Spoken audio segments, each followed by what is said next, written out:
Hey, everybody, it's Matt Pinfield. You might remember me from MTV, VH1. I'm syndicated radio host. I'm doing a lot of different things, but one of the things that I love to do is listen to the Shout It Out Loudcast with Tom and Zeus. Oh, boy. Here we go. This is James Simmons. Put that cookie down. Stop pressing the button. Stockbroker Simmons. Star? Paul Stanley. Is that what he does? Stop shouting. He's not what you would call a handsome man. Oh, no. Here come the kiss times. Is that a positive thing? Okay. All right. I'm going to grab me an ice cold mellow alcohol. Why? Why do that to the fan? Stop it. Why? Because fuck them. That's why. What are you talking about? 617-525-083. You do? Hey, fucko. Do you like Kiss? Settle down. Hello. Hey, what's up there, Kiss Army? Tom and Zeus in another episode of Shout It Out Loudcast, episode 320. Top 10 Kiss album sides. Woohoo! Yeah, another original episode idea here, Zeus. We're not going to let's talk about the solo albums. Let's talk about technical difficulties. What a fucking week. Oh. Anyways. Yes. Tom, we also will have a special guest jump on with us for the first time. Yeah, this is going to be great. We're having the great Chris L. from Pod of Thunder. After all these years, we've finally made it work. So that's going to be a ton of fun to have him on for this episode. Absolutely. Well, before we get him on, we got to go through last week's episode and get the feedback and obviously the poll. That's right. Yep. And last week we celebrated the 50th anniversary of Dress to Kill, which is actually today, March 19th. And, of course, we did a poll. So this one, we tried to mix it up a little bit. We said, what is your favorite deep cut from the album? Lots to choose from. Did you say it was a deep cut? It's a deep cut. So we went with Room Service, Two Timer, Lover All I Can, and Getaway. Lover All I Can comes in at 44%. Room Service at 30%. Two Timer at 15%. Getaway in last place at 12. Man, I think I'm the only person that really likes that song. Oh, except for Twisted Kister, who says, Peter wins this one for me. Always been fascinated with the song. Yes, I love it. Our buddy Andy, Lover All I Can, best song on the album. Very close. Greg Seacrest says there's a razor-thin margin between them, but I had to go with Two Timer. If for no other reason, it's the only song where Gene is on the losing end. Yeah, you mentioned that, Zeus, way back. I think maybe we'll review the album. Yeah. Our buddy Steve, not much to choose between them all, but Two Timer takes it for me. Okay. Brian Krieger, Love Her, All I Can, no questions. From Paul's vocals, the harmonies from Paul and Gene, and that guitar riff. Peter's solo breaks to Ace's blistering solos, perfect showcase for all four. It's a doggone shame that it wasn't a regular live staple. Great point. It definitely should have been. Wait a minute. Did you just say it's a damn shame what they did to that dog? He treated me like a dog, Mr. Wally. we require a room that is very poor. Very poor. Hooked on Sonic's podcast. I love the question of the week. I could totally see Elvis singing All American Man, Hard Luck Woman, or maybe even Love Gun. I would love to hear what arrangements he could come up with. Yeah, it's funny you say that. The great Mark Flores put a good post up there, started talking. There's been a few little side comments and post on Loudcasts about Elvis and Kiss songs, and it's a nice little thread going on there. Yeah, it's cool. Our friend Amber Fiber, Magic Queen. Yes. One of my top 3 albums. Looking forward to listening. I've been absent for a while. Well, Amber, that's okay. Sometimes life gets in the way. Take care of your business, and our show is always going to be here for you when you're ready, so don't worry about that. Doesn't sound like she's doing any business, Tom. Doesn't sound like you're doing any business. Brendan Crabb says, I like that the podcast is slowly but surely becoming the Jan Terry Appreciation Society. Yuck. Todd David. Pugh, not Florence Pugh, as we mentioned in our Celebrity Crushes. Poor thing. Todd Dammit says, this has always been in my top 3 favorite Kiss albums. Tight, blistering snapshot of a band forcing their way upward. Yeah. Beach Boys are the GOAT. Great rant, guys. Love the album. Every damn song. And that's what we got on the Twitter machine this week, Zeus. Over on the Book of Face, we've got a lot of comments on a lot of different things on our social media, and we'll probably get to that a little bit later. But here's another one. Jason Warden, Gotta Get Away. Yeah. What the fuck? Bob Reedy says, Come On and Love Me is a great song. I used to think this album was mediocre, but it's actually very good. Hey, that's the thing that we've always learned about this podcast. When you revisit something, it changes your mind about a lot of songs and albums. And I don't know, man, it's been fantastic. So Bobby Kenner, where to start, man? You guys never ever disappoint. Appreciate the shout outs as always. I respect and appreciate both of you for many reasons. You've made me laugh on days when I really need it. Both of you never bow down and kiss ass either. If something seems bogus with part of the Asylum off the soundboard release, you call it out. Couldn't agree more. As far as you reminiscing on Dress to Kill, for another question, if you guys are Kiss fans, they need to listen to this episode.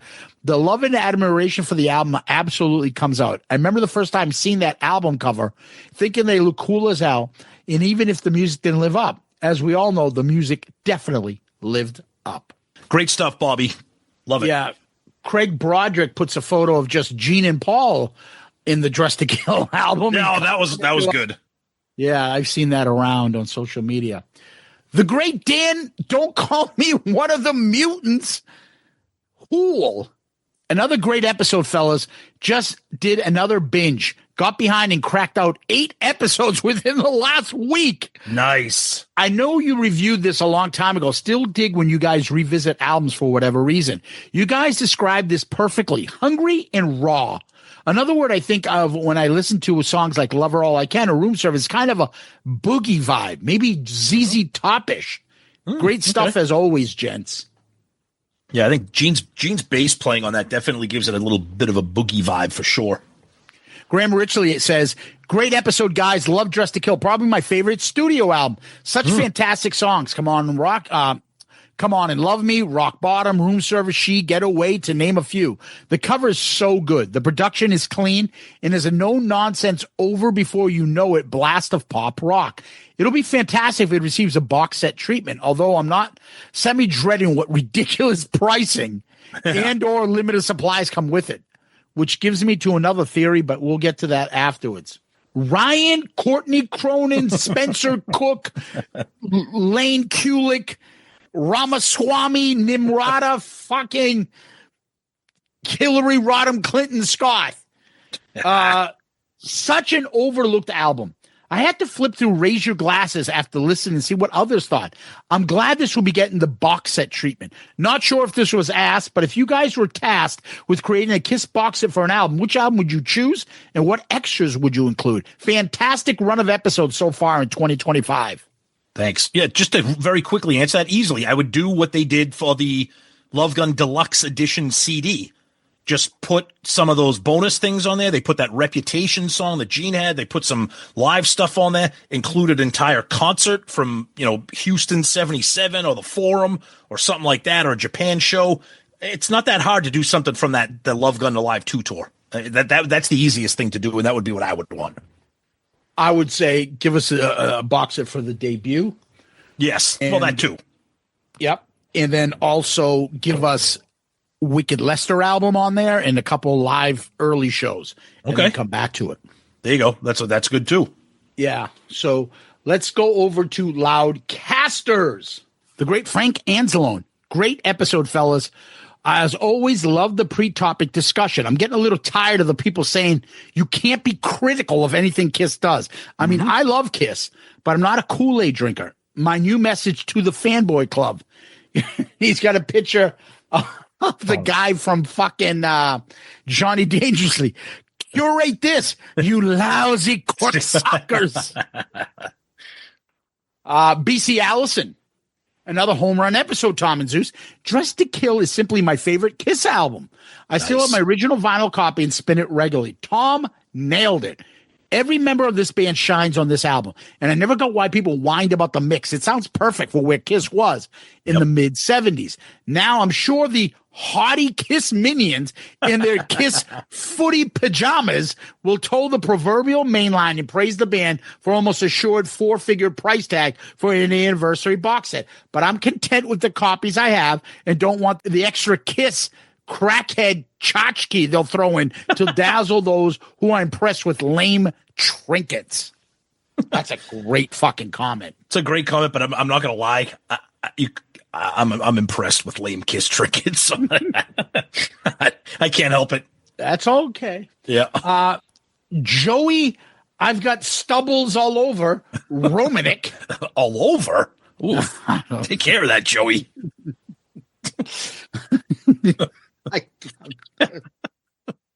I have a 9-inch dick. That's not where I was going. That's from Joey Romanek's audiobook, My Life as a Realtor. The porno version that he's got. Have you ever seen the scene? This is from Joey. Have you ever seen the scene in The Island when they're getting ready to select the next people to go to the island? Oh, no. And Ethan Phillips' character is breathlessly waiting for the excitement at the possibility of being chosen. I imagine that's what it's like within the Kiss podcast ecosphere right now. A bunch of hairy dudes sitting at their life-size replicas of the Elder table, convening their own personal councils of curated in hopes of being selected to submit their 15 songs. But just like in the movie, when there is an island paradise, there is no utopia in the world of Kiss. And that they get is a chance to get behind the velvet ropes to rub elbows with other Kiss sycophants with zero self-respect. Oh, and if the king of rock and roll was ever to grace us with a soulful baritone crooning, any Kiss lyric surely will be, I thought about the back door, but I didn't know what to say. Nice. See, that's how you make it into the Hall of Fame, with comments like that. Yeah, he's absolutely right. Good stuff, Joey. But then again, he'll get accused of being jealous, so I guess that's what we're...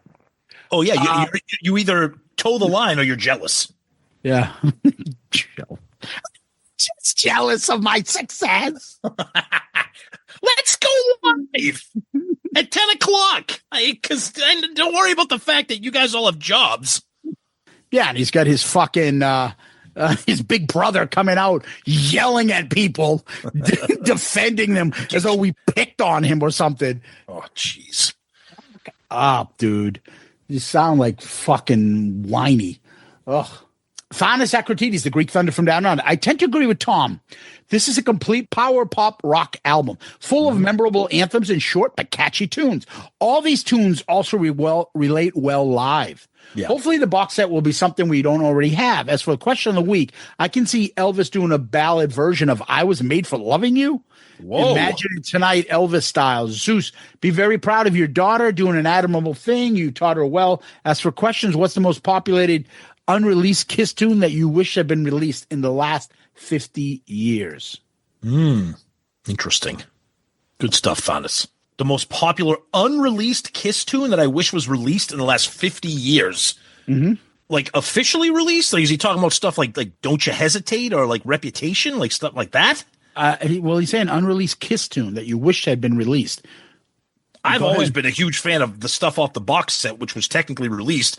I mean, Reputation was technically released. Unofficially, I mean, God, now you're starting to get on the bootleg thing here with with demos and stuff. I don't know, man. That could be a whole other episode.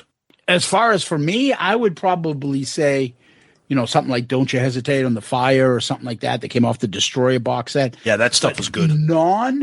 Like if you're looking for a song, maybe Rip, and Destroy. That'd be awesome. Right? Because the rest of the stuff, I mean, I would say, how about their appearance on In Concert or things like that, the appearance on the Mike Douglas show, the songs they played, release that on a live album. Stuff like that should be part of the box set. Yeah. Anyway. Yeah. Yep. Bruce Foudy, my guys, fantastic episode. One of the things that makes you the best is your passion. The passion and love you express over this album is exactly how I felt when I first heard Dressed to Kill when I was 15. To me, Peter's drumming and vocals are absolute best here. I hate to disagree with you, Zeus, but Getaway, what the fuck? Getaway Tards is an absolute must listen to on this album. There I you love go. Ace's solo and how it kind of revs up at the beginning and Peter's screams. The harmonies from Gene and Paul throughout this album are untouchable. To this day, I don't understand how Come On Love Me wasn't a bigger hit. As always, I love you guys in the show and the awesome environment that you created for all of us. Yeah, Bruce. Thanks, brother. Justin Seal, great episode. Let me say, I don't give a flying shit what is on a live album or not. That's not a criteria in my mind. To each his own, but motherfucking Dressed to Kill is my favorite album. Love Her All I Can is my favorite Kiss song. Anything for My Baby has such a great groove. Always love that song, chorus or not. Anyways, you can see I'm fucking passionate about my favorite album. I'm excited to see if the box set has anything really cool in it or just rehash shit. Great episode. Thanks, guys. Dressed to Kill, bitches. Nice. Love it. And then let's get to our friend Gordon Duncan. Tom and Zeus, thank you so much for this episode. The one thing that I never shared here is my personal battle with epilepsy. And one of the ways I fight it is through endurance running. Running keeps me healthy and offsets my medicine side effects. This past Saturday, I ran a 12-hour race with the goal of hitting 50 miles. 50 miles. Jesus Christ. I couldn't wait to start the episode to keep me company. It didn't disappoint. Most Saturdays, I'm out for a long run, keeping the meds at bay while laughing my ass off at you two. Keep up the good work. And thanks for this and all other episodes I listened to on Saturday. Also, I hit my goal with 50 miles in 11 hours and 49 minutes. Could not have done it without you. That is just incredible, Gordon. I'm speechless on so many levels here. First of all, amen to you, my friend, for pushing through that. Something incredible. It sounds insurmountable for us regular people. And for you finding a way to deal with your health issues. And we're just honored and humbled that you would even have us be part of the ride there, my friend. So God bless you and congrats. That's incredible. Yeah, and I'm glad you find the support in us and other Loudcasts and everything you're going through, buddy. Needless to say, I didn't have a lot of friends. Well, don't say that about Gordon. No. I think Gordon needs to give some of his friends to Paul because it sounds like Paul has many of his own these days. Yeah, so. Poor Paul. Yeah. Oh, well. Paul can't even bike 50 miles. Yeah. Gordon's running it. Yeah, tell me about it. But then again, he knows his stuff. So that's true. Yeah. Over on YouTube. About the funk. Great Rankin and Bass reference, boys. You nailed it with this episode. You're not afraid to call out the negative and still accentuate the positive. That's why you're number one. Baby, I could use a meal. I love that. David Joseph adds, Ladies in Waiting was played live. Fantastic. A towel? Okay. Okay, good. Thank you for pointing that out. Rock Warrior. Elvis would have absolutely killed A World Without Heroes. I think that would have fucking killed Elvis singing that song. The Hand 4564 says, unfortunately, no CD, Universal /Pop House. This will be pirated and people will burn it on CD. Stupid mistake with no CD. And we'll after we recorded, we found out they were releasing it only in Japan. That's right. Yep. Yeah. The Jesse Ball says, Kiss truly is a circus that we're all a part of due to all the fucking hoops they have us jump through. Great point. Yeah, absolutely. And then Broke on Records writes, the most offensive part of the Asylum drop is the fact that you can't buy the vinyl on its own either. As Gene said, loves a slap in the face. Now a CD is coming, but it's a Japanese release only? Wish more shows told it like it is, like you guys. Thank you. And they've always bundled the vinyl with shirts and jackets and stupid shit. They never let you buy the vinyl on its own, ever. Yeah, and well, let's talk about it. What's your thoughts? Anyway, Tom, back to you. All right, let's get through a couple things here on Instagram here. Our buddy Junior Vintage. I recently saw a 1975 or 76 live video version of Ladies in Waiting on Twitter, and it's so good. The band had so much energy. Prime example of Kiss songs live that are so much better than the studio version. Yeah, and we actually did an episode on that way, way back, comparing live to studio. Clark's Side of the Moon says, looking forward to a box set from this area, and expanded originals would be cool. First 3 albums with extras, like Winterland, Wicked Lester, etc. That would be pretty friggin' awesome.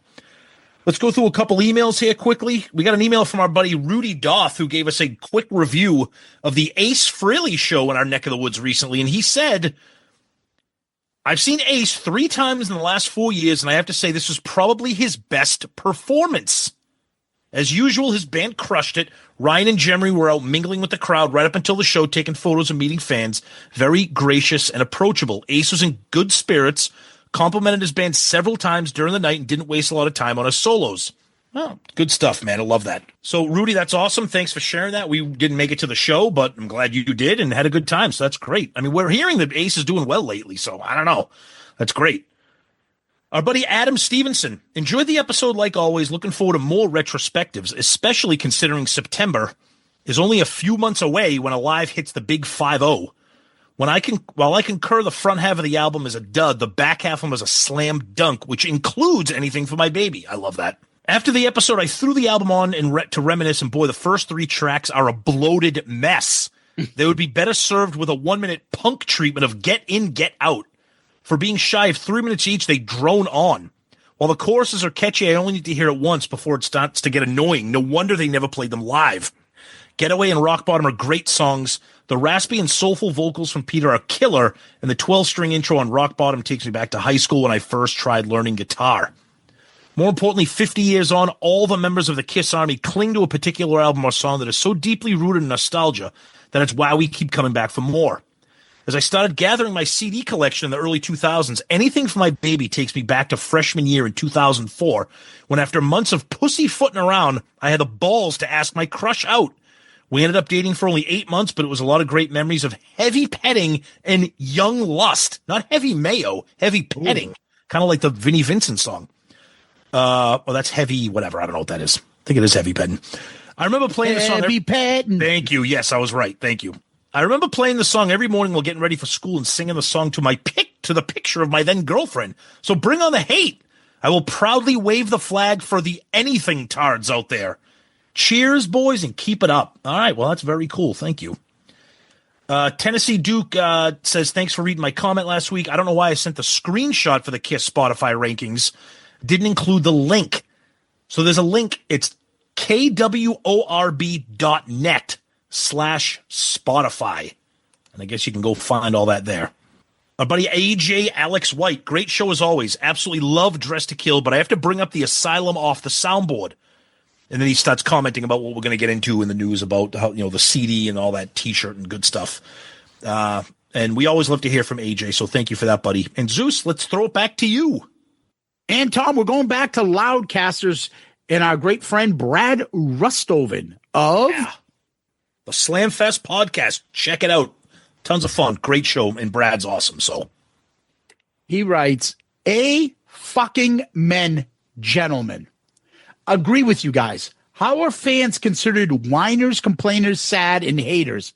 Because they want a particular medium of a music product and accurate merch from their favorite band. It's not like we are clamoring for an 8-track or a cassette. You got that, Ace? And regarding merch, you guys are spot on. Either get the licensing or just don't do it. That shouldn't be that difficult. When in doubt, do the right thing. Happy 50th to Dress to Kill. Best recording production out of the first 3 records. However, a lopsided album for me. I think side 2 is much better than side 1. With that said, in order to take the next step, they had to graduate from releasing basic sub 3-minute songs. Enter in Mr. Ezrin. Mm-hmm. Well, Brad, because you had some great observations about the Kiss Army and the actual episode we discussed, Dress to Kill, you, my friend, are comment of the week. Good answer. Good answer. I like the way you think. I'm going to be watching you. Brad's the man. Great stuff, Brad. Always love hearing from you, my friend. Yeah. And something else that we love, Tom, and that is our Patreon family. And it looks like we got a new member this week, Tom. Love it. And that is a Catman member. And this is the great Kelly Maskell. Oh. Now, I don't know if Kelly's a guy or a girl because I don't recall Kelly being one of our commentators on our social media posts. And we always love when people come out of the woodwork and we don't know they're listening, but they still love the podcast and want to help. Kelly is one of them. So thank you for that.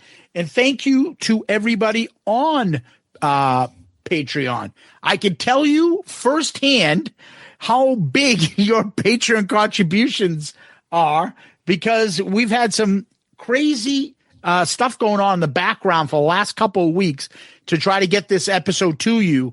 And it's required a purchasing of a lot of equipment. Yep. And with that, we are able to give you the production and the, great sounding, and which is very, very underrated in podcasts, but the great sounding podcast for you, the listeners. Exactly. And that's because of Patreon. And we can't thank you enough. It's you guys that are helping this show. So if you want to help us and continue to grow, come up and support us, you end up going to the website, shoutitoutloudcast.com. Go to him. And you see the 4 different tiers of Patreon. There's a link right there on the landing page. Click it, find the tier that fits your needs, and then you get merch, you get involvement in the show, video chat, which one of them is coming up soon. You get polls and much, much more. The best part of it, I always think, is just the messages. When you're sitting in a busy day of work, you need a breather, and you look at your phone, and you see something funny being said by somebody. And it's basically the insiders here at, it's basically the influencers. Yeah, exactly. Shout It Out Loudcast. And we can't thank them enough. We appreciate you, especially Kelly, for joining and being the newest member of the Shout It Out Loudcast family. Thank you, and please support us by going on to Patreon.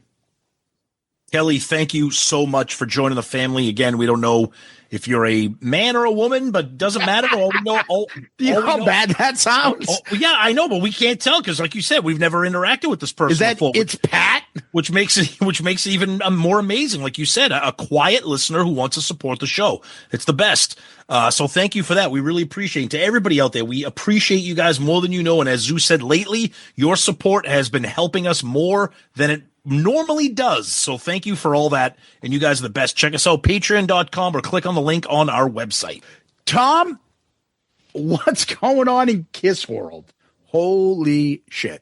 So the big hullabaloo, of course, is, again, the off the soundboard thing. Let's get that out of the way first. So they say that there's no CD. A CD comes out in Japan only. On the press release there, it said it's in gratitude for the fans of Japan and the support of the band for the last half century. I don't know what that means, that they get a CD and the U.S. doesn't. And apparently Pop House put out another statement that they took down the shirt with just Gene and Paul because they heard all the anger and all the Kiss tartary that people were upset about that, so that was removed. So again, for all the jokes we make, it's good that they're listening. The stupid playing trading cards are still up there with pictures of Paul and Gene, so they didn't listen to everything. So that's good. And then, of course, other people dedicating half of their shows to rebutting us and making all accusatory statements to us. Look, I don't take back one goddamn word we said last week, okay? And I even prefaced our comments by saying that we were going to get accused of being jealous, blah, blah, blah, blah, blah. No, look, we're not jealous, okay? All we're saying is, and I'll say it again, it's like the media in politics, okay? These people, and God bless them, they're not being chosen on merit, okay? They're being chosen because they're rubbing elbows with the right people, and that's great. That's why good. Did you just say the fucking name?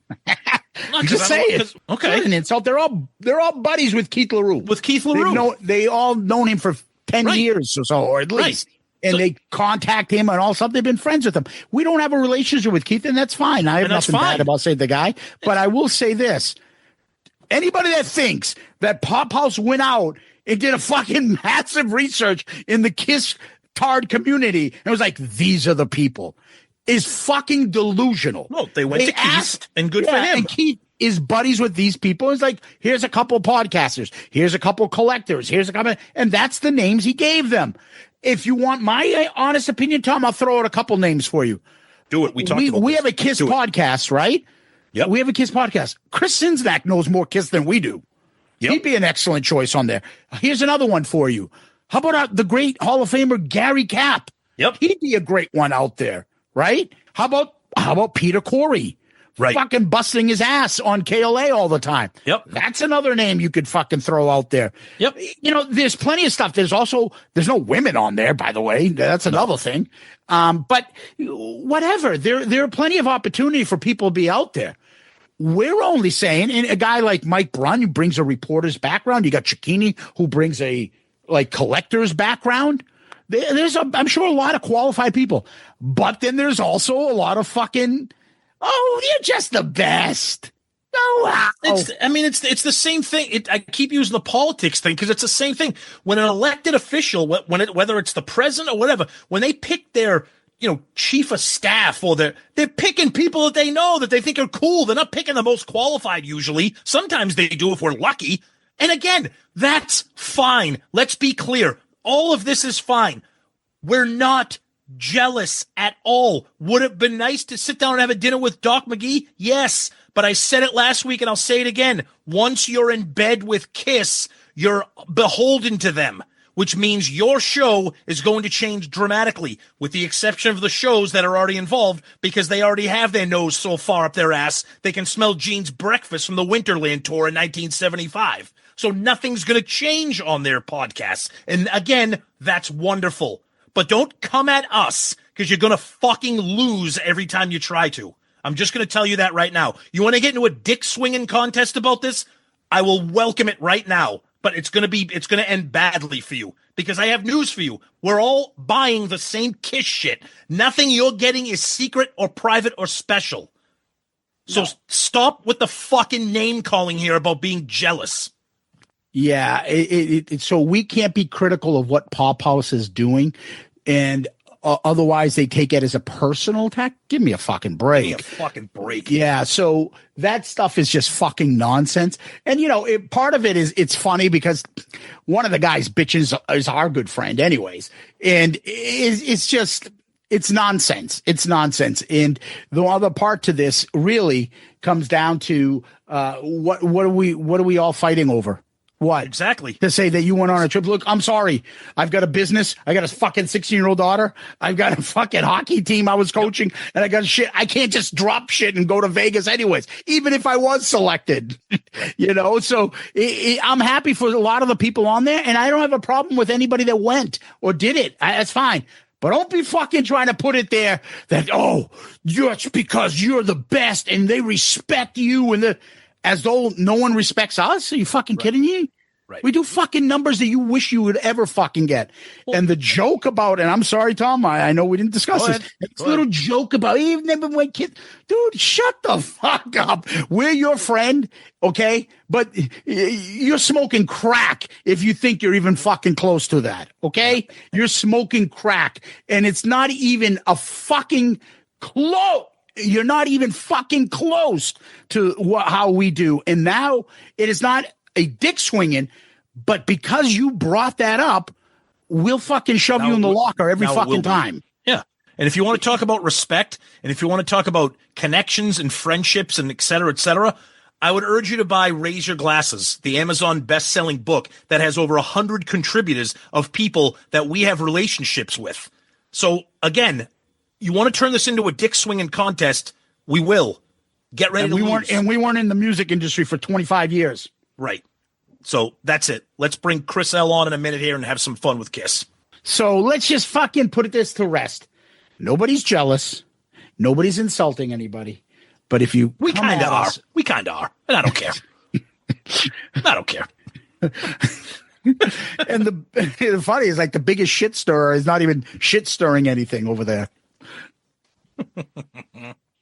That's okay. He knows better. Anyway, it's just, it's fucking silly. Nobody's fucking angry and getting into fist fights and stuff like that. It's a little bit healthy competition every once in a while. So it's all good, people. And I think that's what it is. I think you're right. I think, we get heated. We raise our voices. I'm Italian. He's Greek. We get heated because we're passionate about this. But at the end of the day, Zeus already said it. What are we arguing over? It's fucking Kiss. Okay. Settle down. We're all Kiss nerds. But at one point, we will give you our comedy bit, Kiss nerds versus Kiss tards. That's coming up soon. Rock. Okay? And it may be a whole episode on that. Yep. What the difference is between Kiss nerds and Kiss tards. Correct. And, yeah, there is a difference. Anyway, Tom. Stop. Don't talk anymore.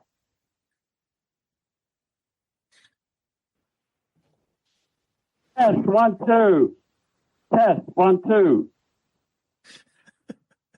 All right, Tom. Let's bring in our friend Chris L. All right, so coming into the show for the very first time, it's been a long time coming. You know him, you love him, the sweetest sounding voice from Pod of Thunder. The man, Chris L, joins us for the first time. Chris, what is up, my friend? Oh, not much. Happy to get the invite. It has been a long time coming, but we're busy with our own shows. We got different time schedules and all that. You guys know believe it or not, people think it's easier than it looks, and it's not. Lining up the logistics of guests, especially, it can be challenging. But here we are. So yeah, let's do it. Awesome. Perfect. Well, I'm excited to have you on. I know Tom is, and this has been a long time coming. So what we usually do, Chris, first time guest, we ask you a couple questions. And first one is, do you have a favorite Kiss song?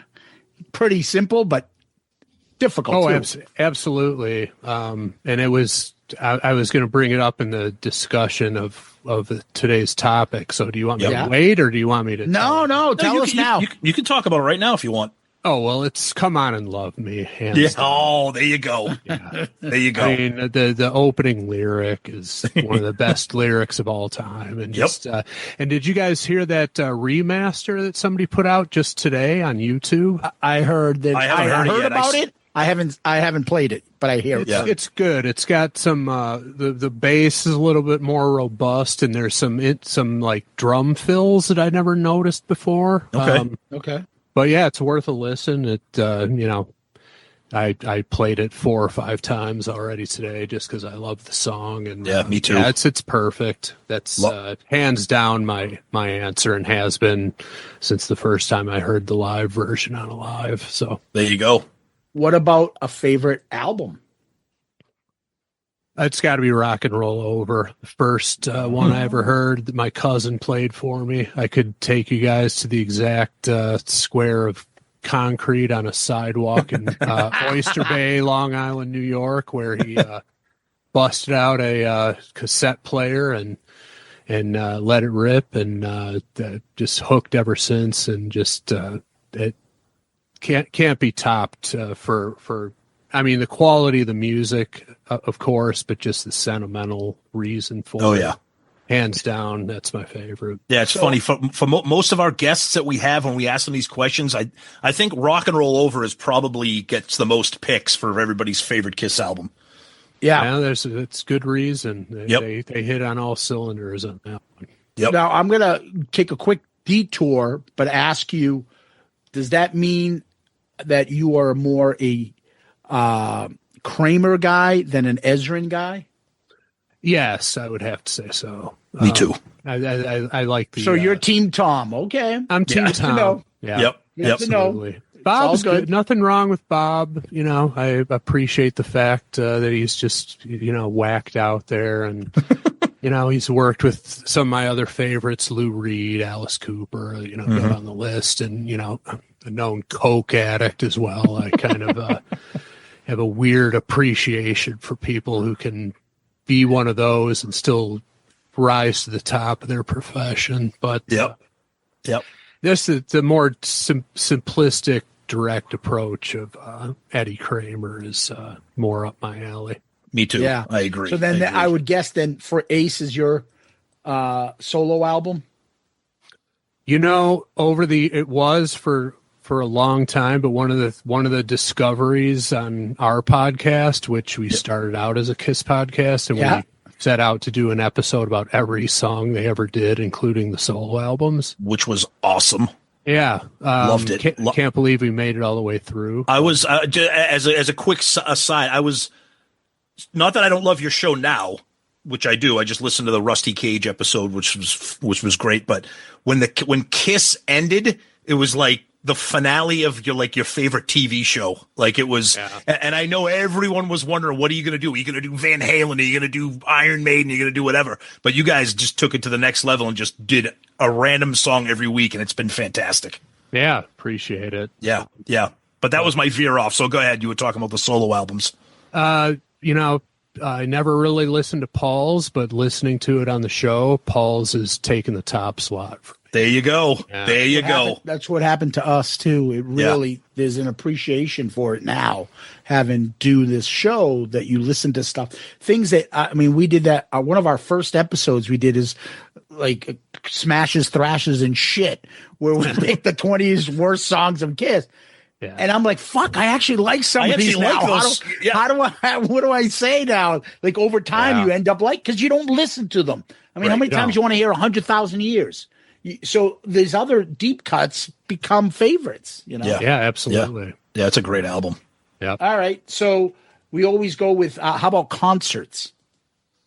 How many times have you seen Kiss?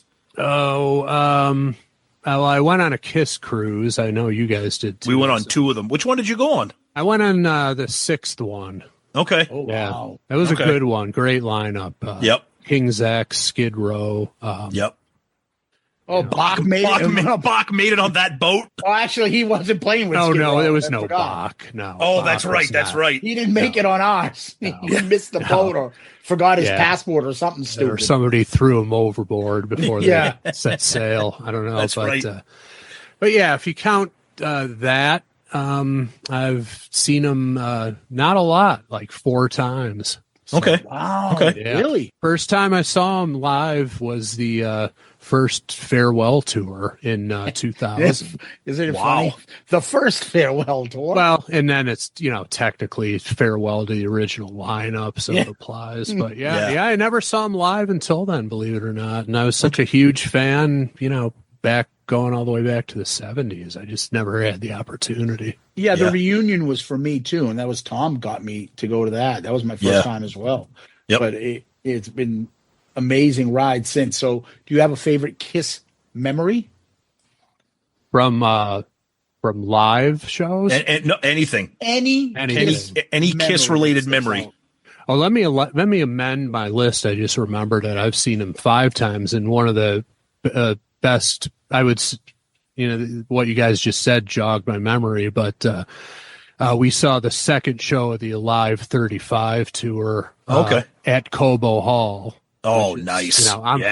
For those who don't know, I'm from Detroit. Yep. First concert I ever saw was Van Halen, Hide Your Sheep, Diver Down tour at Cobo Hall. Nice. Iconic venue, obviously, for the Kiss Alive back cover and some of the recordings there. And we saw him again, and that was 2009, and awesome, really fucking great. Oh, okay. Yeah. Buck Cherry was the opener. We saw that Tom Zeus. Yeah, we saw that at the Garden in Boston. That's right.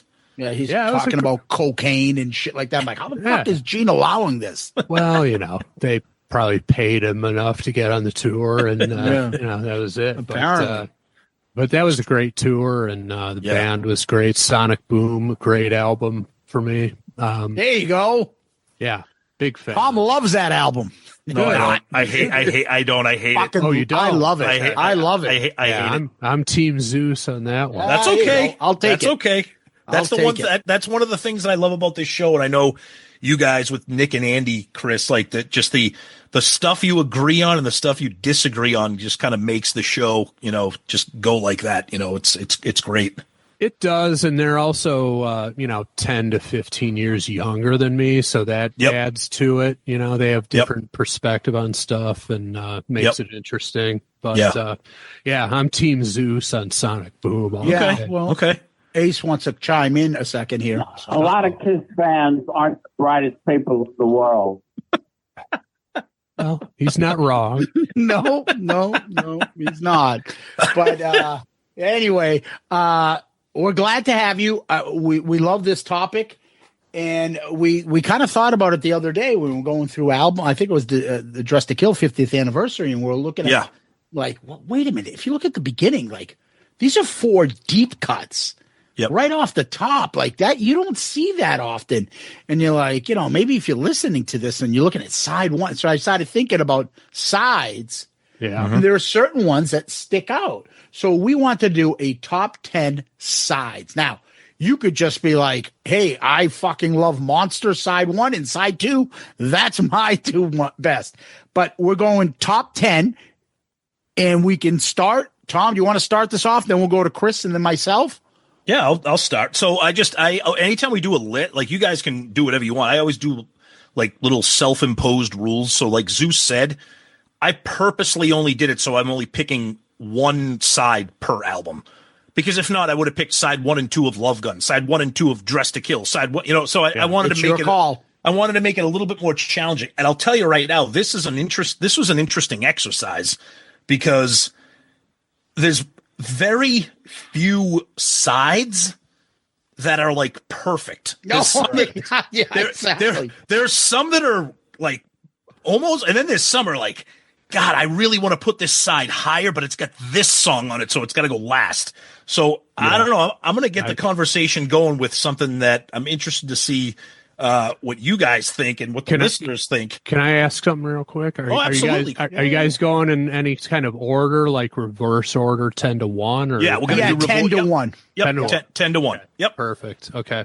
All right, so I'm going to get it started with something a little interesting here. I'm anxious to see what you guys think. I'm going with side 2 of Crazy Nights. Okay?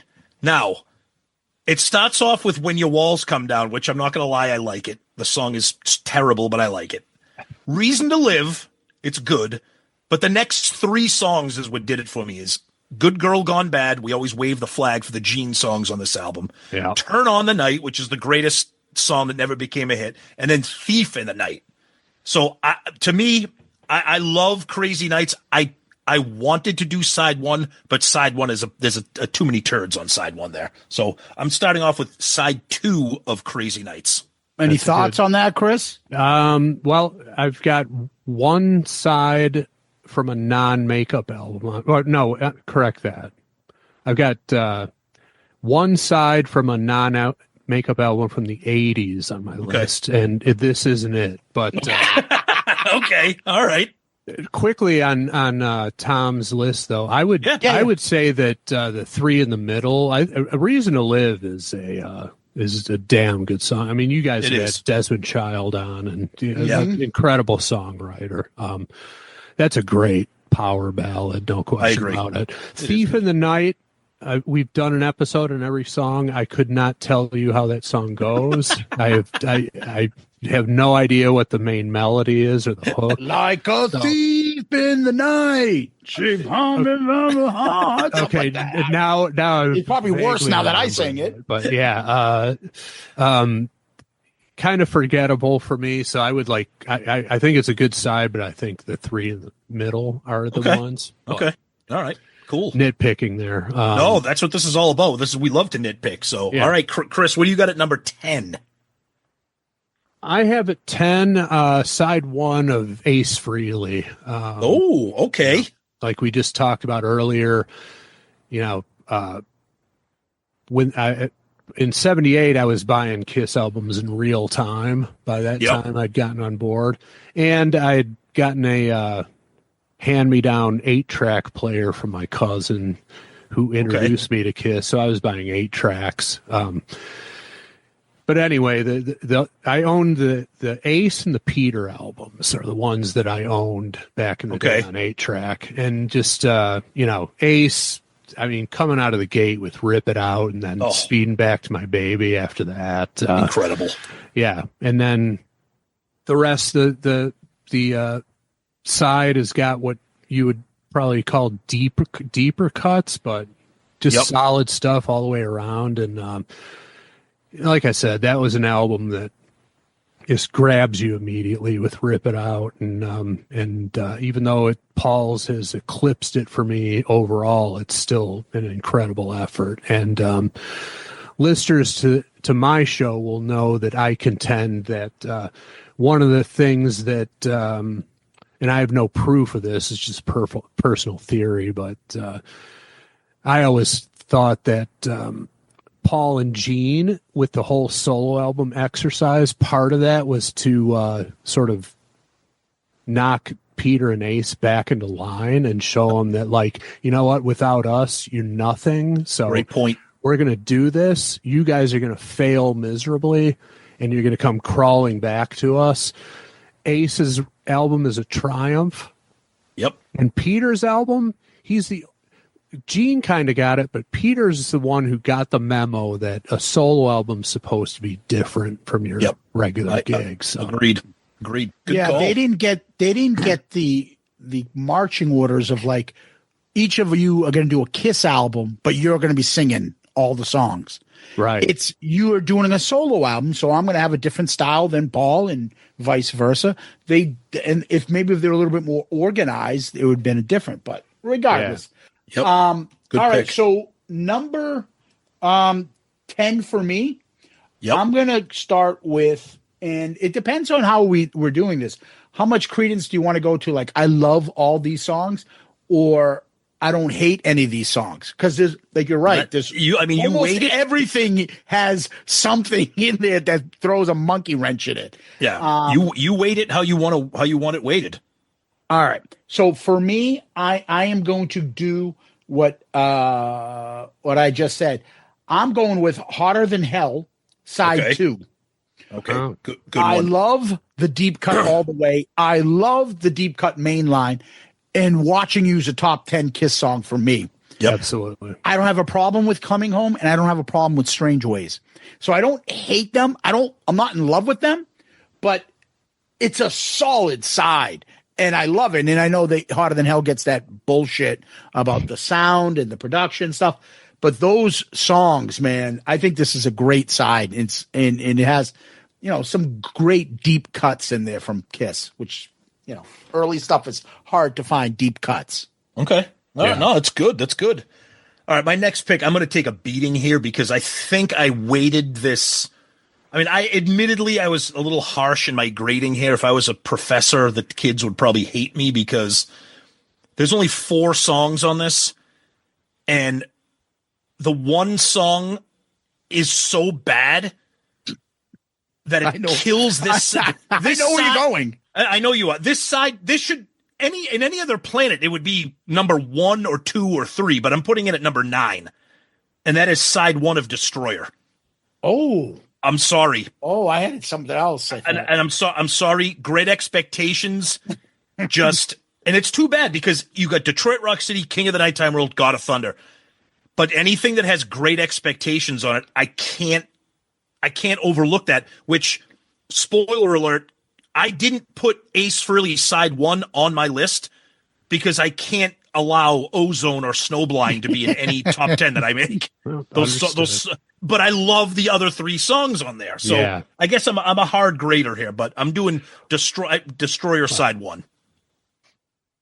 Well, the opening 1-2 punch is legendary. Yeah. So, it's tough. It's tough. I know you guys probably have something to say about that. I know Zeus does, but yeah. Yeah, go ahead, Zeus. Oh, I'm saving it for when he'll say it's going to be on my list. We have a Destroyer love gun kind of thing going on this show. So. Got it. But yeah, I'm totally with you, Tom, on what you said earlier. How, like, when I was trying to pick my list, I'm like, this side is awesome except for one song that I wish wasn't on there. But you know, you go through and you just got to pick something. And just for the record, I only have one perfect side on my list, and it's actually not even at the top of the list, believe it or not. So, okay. Don't ask me how I came to that conclusion. Wow, that's okay. So what do you got for number 9, Chris? So this is the only non-makeup 80s album that made the list for me. Side 1 of Hot in the Shade. Wow, nice. And I think, in fact, side 1 of Hot in the Shade could have just been the entire album. I mean, the stuff on side 2 is all of it could go, to be honest with you. Really? But Rise to It, probably their most underrated song, pound for pound. Betrayed is awesome. Great Gene track from the 80s, late 80s. Yep. Hide Your Heart, of course, incredible. Prisoner of Love, I'm not sure I remember how it goes, but I like it. You don't want to. No. I like it. Read My Body. You know, we those of us on Pot of Thunder, what a great episode that was. Yeah, we're fans of this song. Of course, you have to be. We like Kiss when they get silly, even though they rejected it. Let's put the X in sex, all that stuff. We love that stuff. Yep.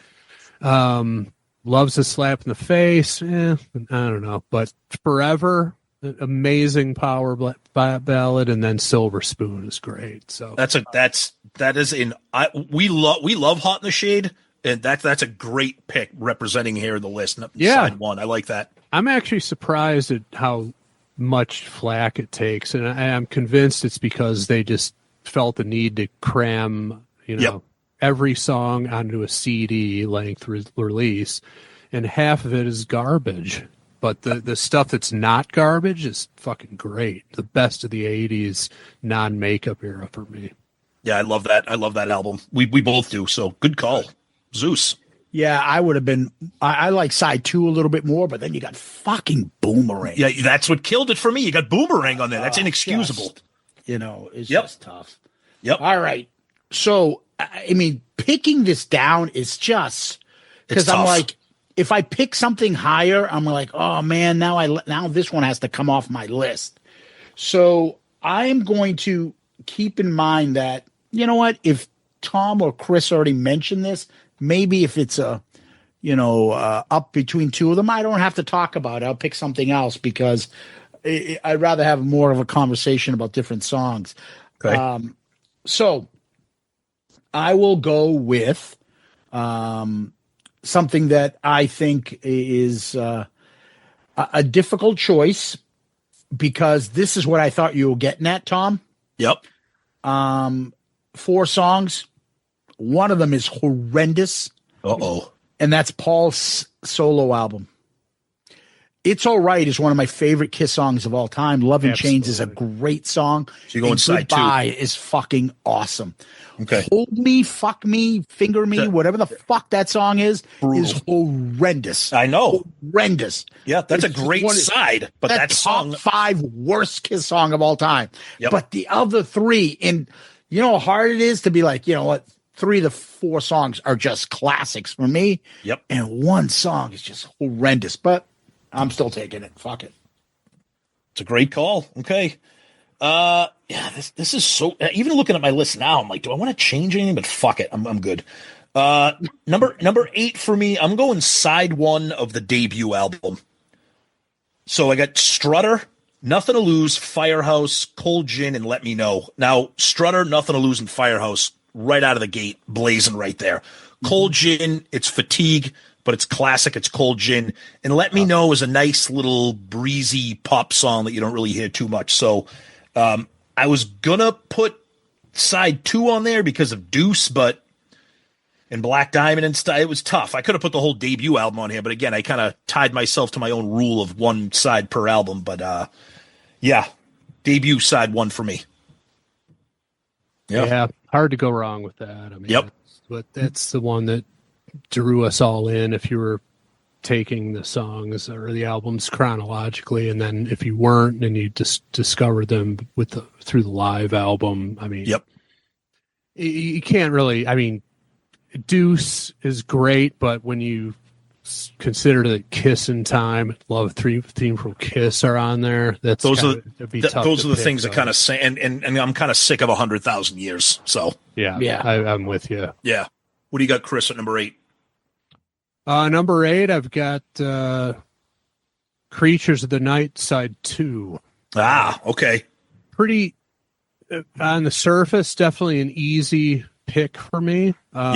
Because it's got all the hits. I Love It Loud and War Machine, but really the kicker for me is I Still Love You.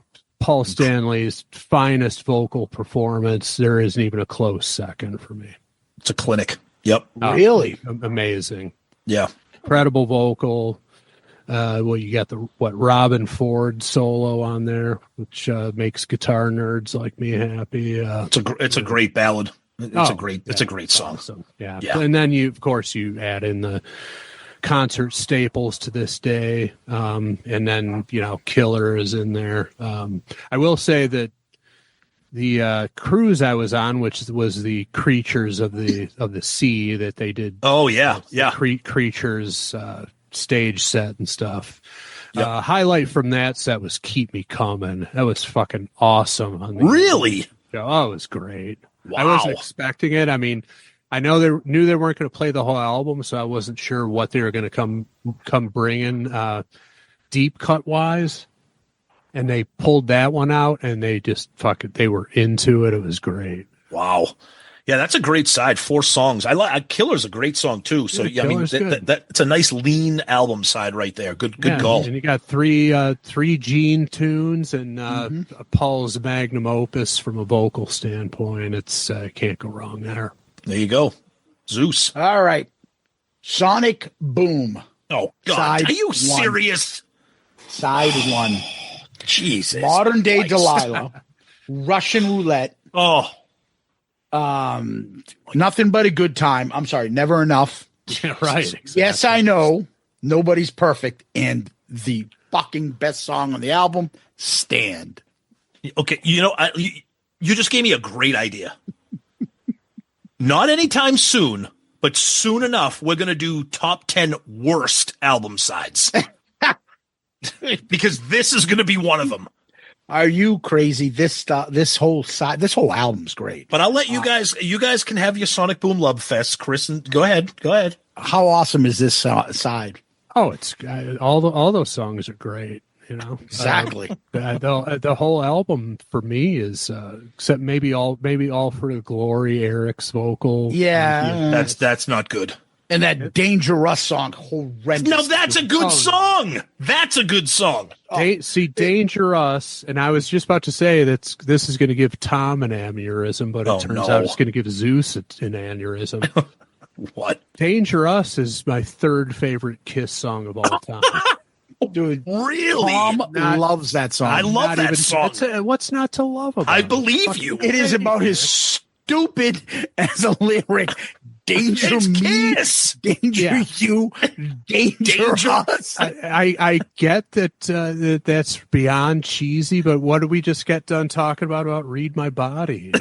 Kiss their cheese. Who said that's a positive thing? I don't know. I'm regardless, I think the whole album rocks when the lightning strikes. Even I'm an Animal's a good Demon Gene when lightning strikes. See, the 2 best songs on both of those albums, Monster. Monster. I can't believe I'm coming around. I think Monster is better than Sonic Boom by lightning. And I never thought that. But the Tommy Thayer songs, I think, are really good, especially when lightning strikes. I think that's he's got a great voice. Yeah. Yeah. I mean, I'd rather hear him than friggin' Eric Singer. Ironically, the guy can't sing, and his last name is Singer, the poor bastard. Yeah, there you go. All right, number 7. Number 7 for me. So this is one where again you had to take the kind of weight it. How much do I love these songs that I can tolerate the other ones? But it's not too much tolerance here. I'm going with the side 1 of the Paul Stanley solo album. So Tonight You Belong to Me, one of my all-time favorite Kiss songs in the entire catalog. Move On. It's okay. Ain't Quite Right. It's interesting. Wouldn't You Like to Know Me is absolutely fucking incredible. And Take Me Away Together is one absolutely fucking rips. I absolutely love that song. So It's not fully loaded, but it's good enough for me. I mean, Tonight You Belong to Me and Wouldn't You Like to Know Me carry that side for me. Yeah, I that one came close to making my list. It probably should have actually, but yep, yeah, that would have been 11 for me. Yep. Totally with you. I had like 17. I had to cut down. It's ridiculous. Yeah. The problem with yours is, Tom, like there's off that album, my favorite songs are on side 2. So I like a lot of those songs. Yeah, but I don't love anything really from those songs. Like that's one of the top 15 or 20 songs. But I think it's a great fucking side. I mean, the whole album's great. So yeah. It is. Okay. Chris, what do you got for number 7? Number 7, this is another one where it's like, man, I wish one song wasn't on here, but you know, you go crazy, trying to find something perfect. But for me, it's Revenge Side 2. Oh, side 2 of Revenge. Yeah. Okay. Now you get rid of the ballad every time I look at you. I mean, you got Heart of Chrome, Thou Shalt Not, Paralyzed, I Just Wanna, and Car Jam's cool from a sentimental point of view, but those other 4 are all great. And even Paralyzed, I think I love that. Pretty underrated. So yeah, Revenge is incredible. So you don't like that ballad? You think that ballad is you think it's kind of just cookie cutter shit?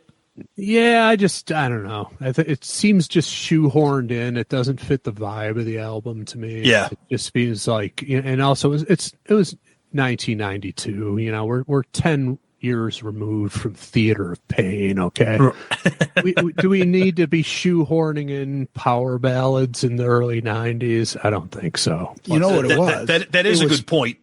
It was Paul trying to still beat Beth. He almost did it with Forever. He's like, all right, I'm going to go one more time at it. And he did a Temu version of Forever. Right. And he did this, and he was trying to shove it down our throats by putting it on, what do you call it as well? The Unplugged. Right. It's nonsense. It's not that good of a song. It should never have been there. No, it's not. I mean, it's, working with Ezrin, he's trying to topple Beth. I just think he was, chasing, he was Don Quixote at that point. It just wasn't going to happen. It wasn't going to work. No. Yeah. Zeus, what do you got? I'm going to go with number 7, Dynasty Side 1. Okay. Nothing that I don't like. And good God, you know how much I love Sure Know Something. I think that's one of their greatest songs. I mean, how can you deny, I know it's disco-ish, but how do you deny I Was Made for Loving You? It's still a good song. Yep. 2000 Man, Ace at his best. And then you got Dirty Livin', Peter kicking ass. 4 singers on 4 songs. I fucked it up. Not 4 singers, 3 of the 4 singers, and one of them is not Gene. Yeah. One of them is not Gene. That's right. Yeah, Gene's all on side 2. Yeah. Amazing stuff. I fucking love Sure Know Something, and there's not a bad song on that side. Yeah, good stuff. So this is interesting. So we've picked 12 album sides, no duplicate so far. I've been avoiding them. No, I know, but I still think it's interesting. Among the 3 of us. I mean, I'm sure as our lists get higher that we might start to see that. But so number 6 for me, this is again on the strength of kind of 3 songs, but the rest of it, there's no skips, and it's Chris's favorite album you just mentioned. I'm going with side 1 of Rock and Roll Over. So I Want You, Take Me, Callin' Dr. Love, Ladies Room, Baby Driver. I mean, Callin' Dr. Love and Ladies Room right there off the bat. And then you throw in a Peter gem. I absolutely love Baby Driver. Take Me is a great song. I've always loved Take Me. I Want You, I've never been crazy about it, but I still like the solo. I like Ace on the guitar there. So definitely this was kind of an easy one for me. Cool. Yeah. Chris, what do you got for number 6? Number 6, I've got it's another one where one song kind of kills it for me. Fortunately, it's at the end of the side, but Love Gun side 1.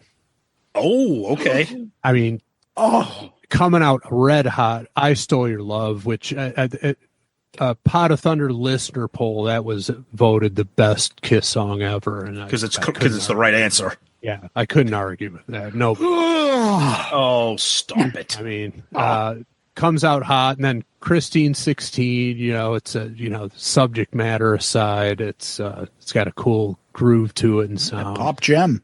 Yep. Got Love for Sale. People know I love that song. You did what, 3 episodes on Pot of Thunder on that? We did. Which I loved all of them because it's one of my favorite songs. Yeah. And then, of course, Shock Me, Ace's vocal debut. And then Tomorrow and Tonight is. I can't believe that. That is such a catchy fucking song. I can't stand it. I'm not too sing-songy. With the female backing singers, it's just okay. It got a little much for me. I just it's not one of my favorites. But the other 4, just top shelf all the way. Okay, we can rock all day and we can roll all night, man. Yeah, I mean, if you take Tomorrow and Tonight, put it on side 2, put Plaster Caster on. Oh, there you go. You get the greatest Kiss side ever. Yeah. Yep. That's how I would have changed it up. Okay. All right. Zeus, what do you got at 6? All right. At 6, I'm looking at this. I'm like, God, where do you go?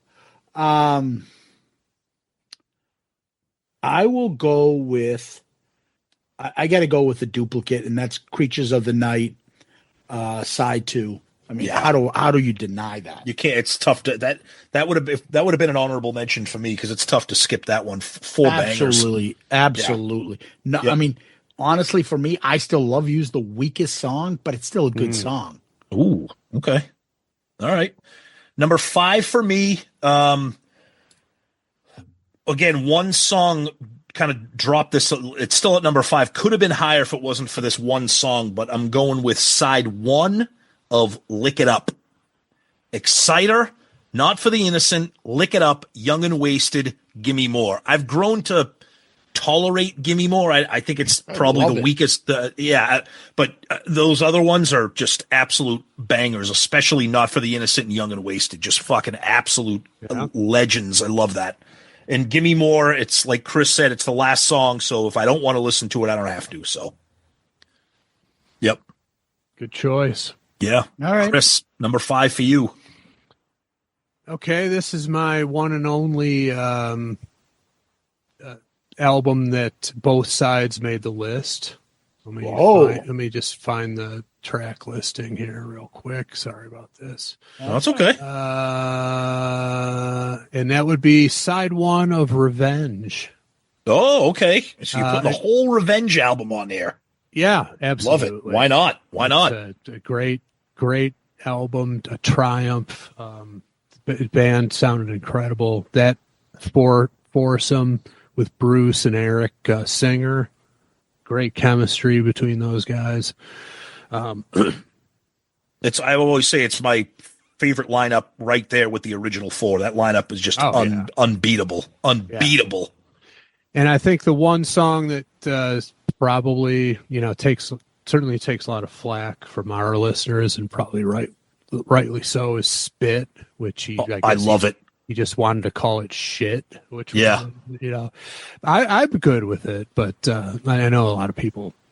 That's fun Kiss. Of it. Yeah, it's fun Kiss. But you talk about 1-2 punches to open an album. Unholy, followed by the greatest stripper anthem of all time, Take Off. That's it. Unbelievable 1-2 shot. And then Tough Love is great. And the God Gave Rock and Roll to You cover is, became somewhat iconic for them. It was made it in the set list, and, they did a great job on it. So, yeah, the whole Revenge album makes it for me. Yeah. And then they end with Domino right there too. So that's right. Yeah. That's right. So I mean, you can't beat that. It's good. Good set. Domino's great. Which we saw Quarantine a couple weeks ago. Oh, really? Yeah. Oh, yeah. Nice. Domino's in the set. And it's awesome. It's so great. So, I can imagine how much Chris was hamming it up on that song. Oh yeah, they're doing she great. bends over. Yeah. Yep.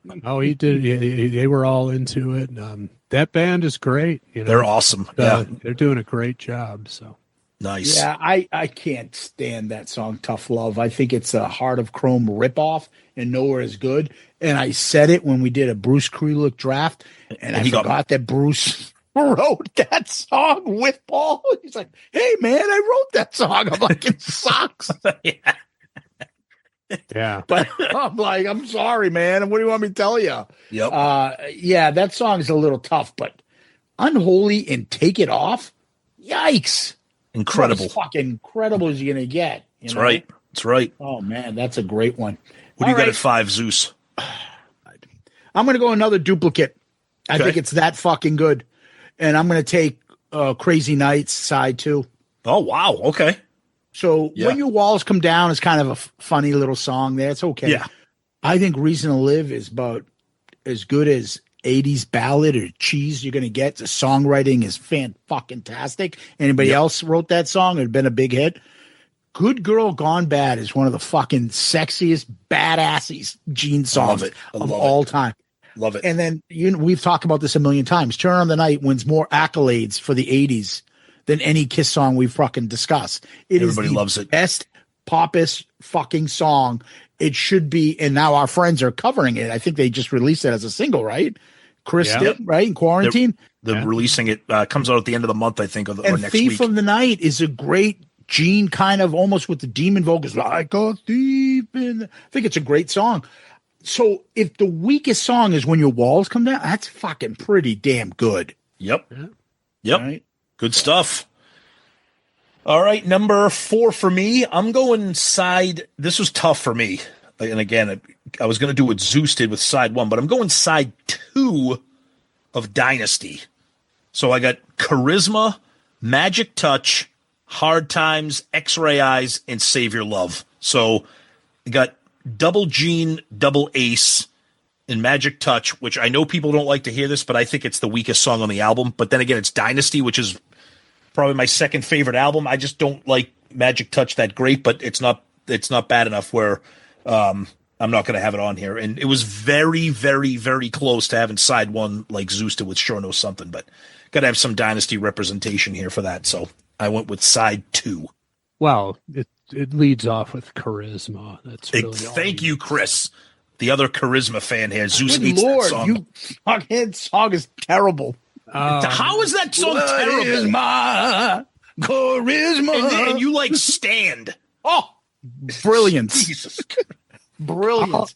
All I'm going to say is just I remember, I can remember it as if it was yesterday. I was buying Kiss albums in real time in the late 70s, and I got Dynasty. The first time I heard Charisma, I was just like, "What is this? Who has the audacity to put out a song like that?" Just the lyrics, the sonic, just how creepy the sound is. It just creates such a vibe, and it's just like it drew me in instantly. I'm like, this is the most over the top, audacious thing I've ever heard.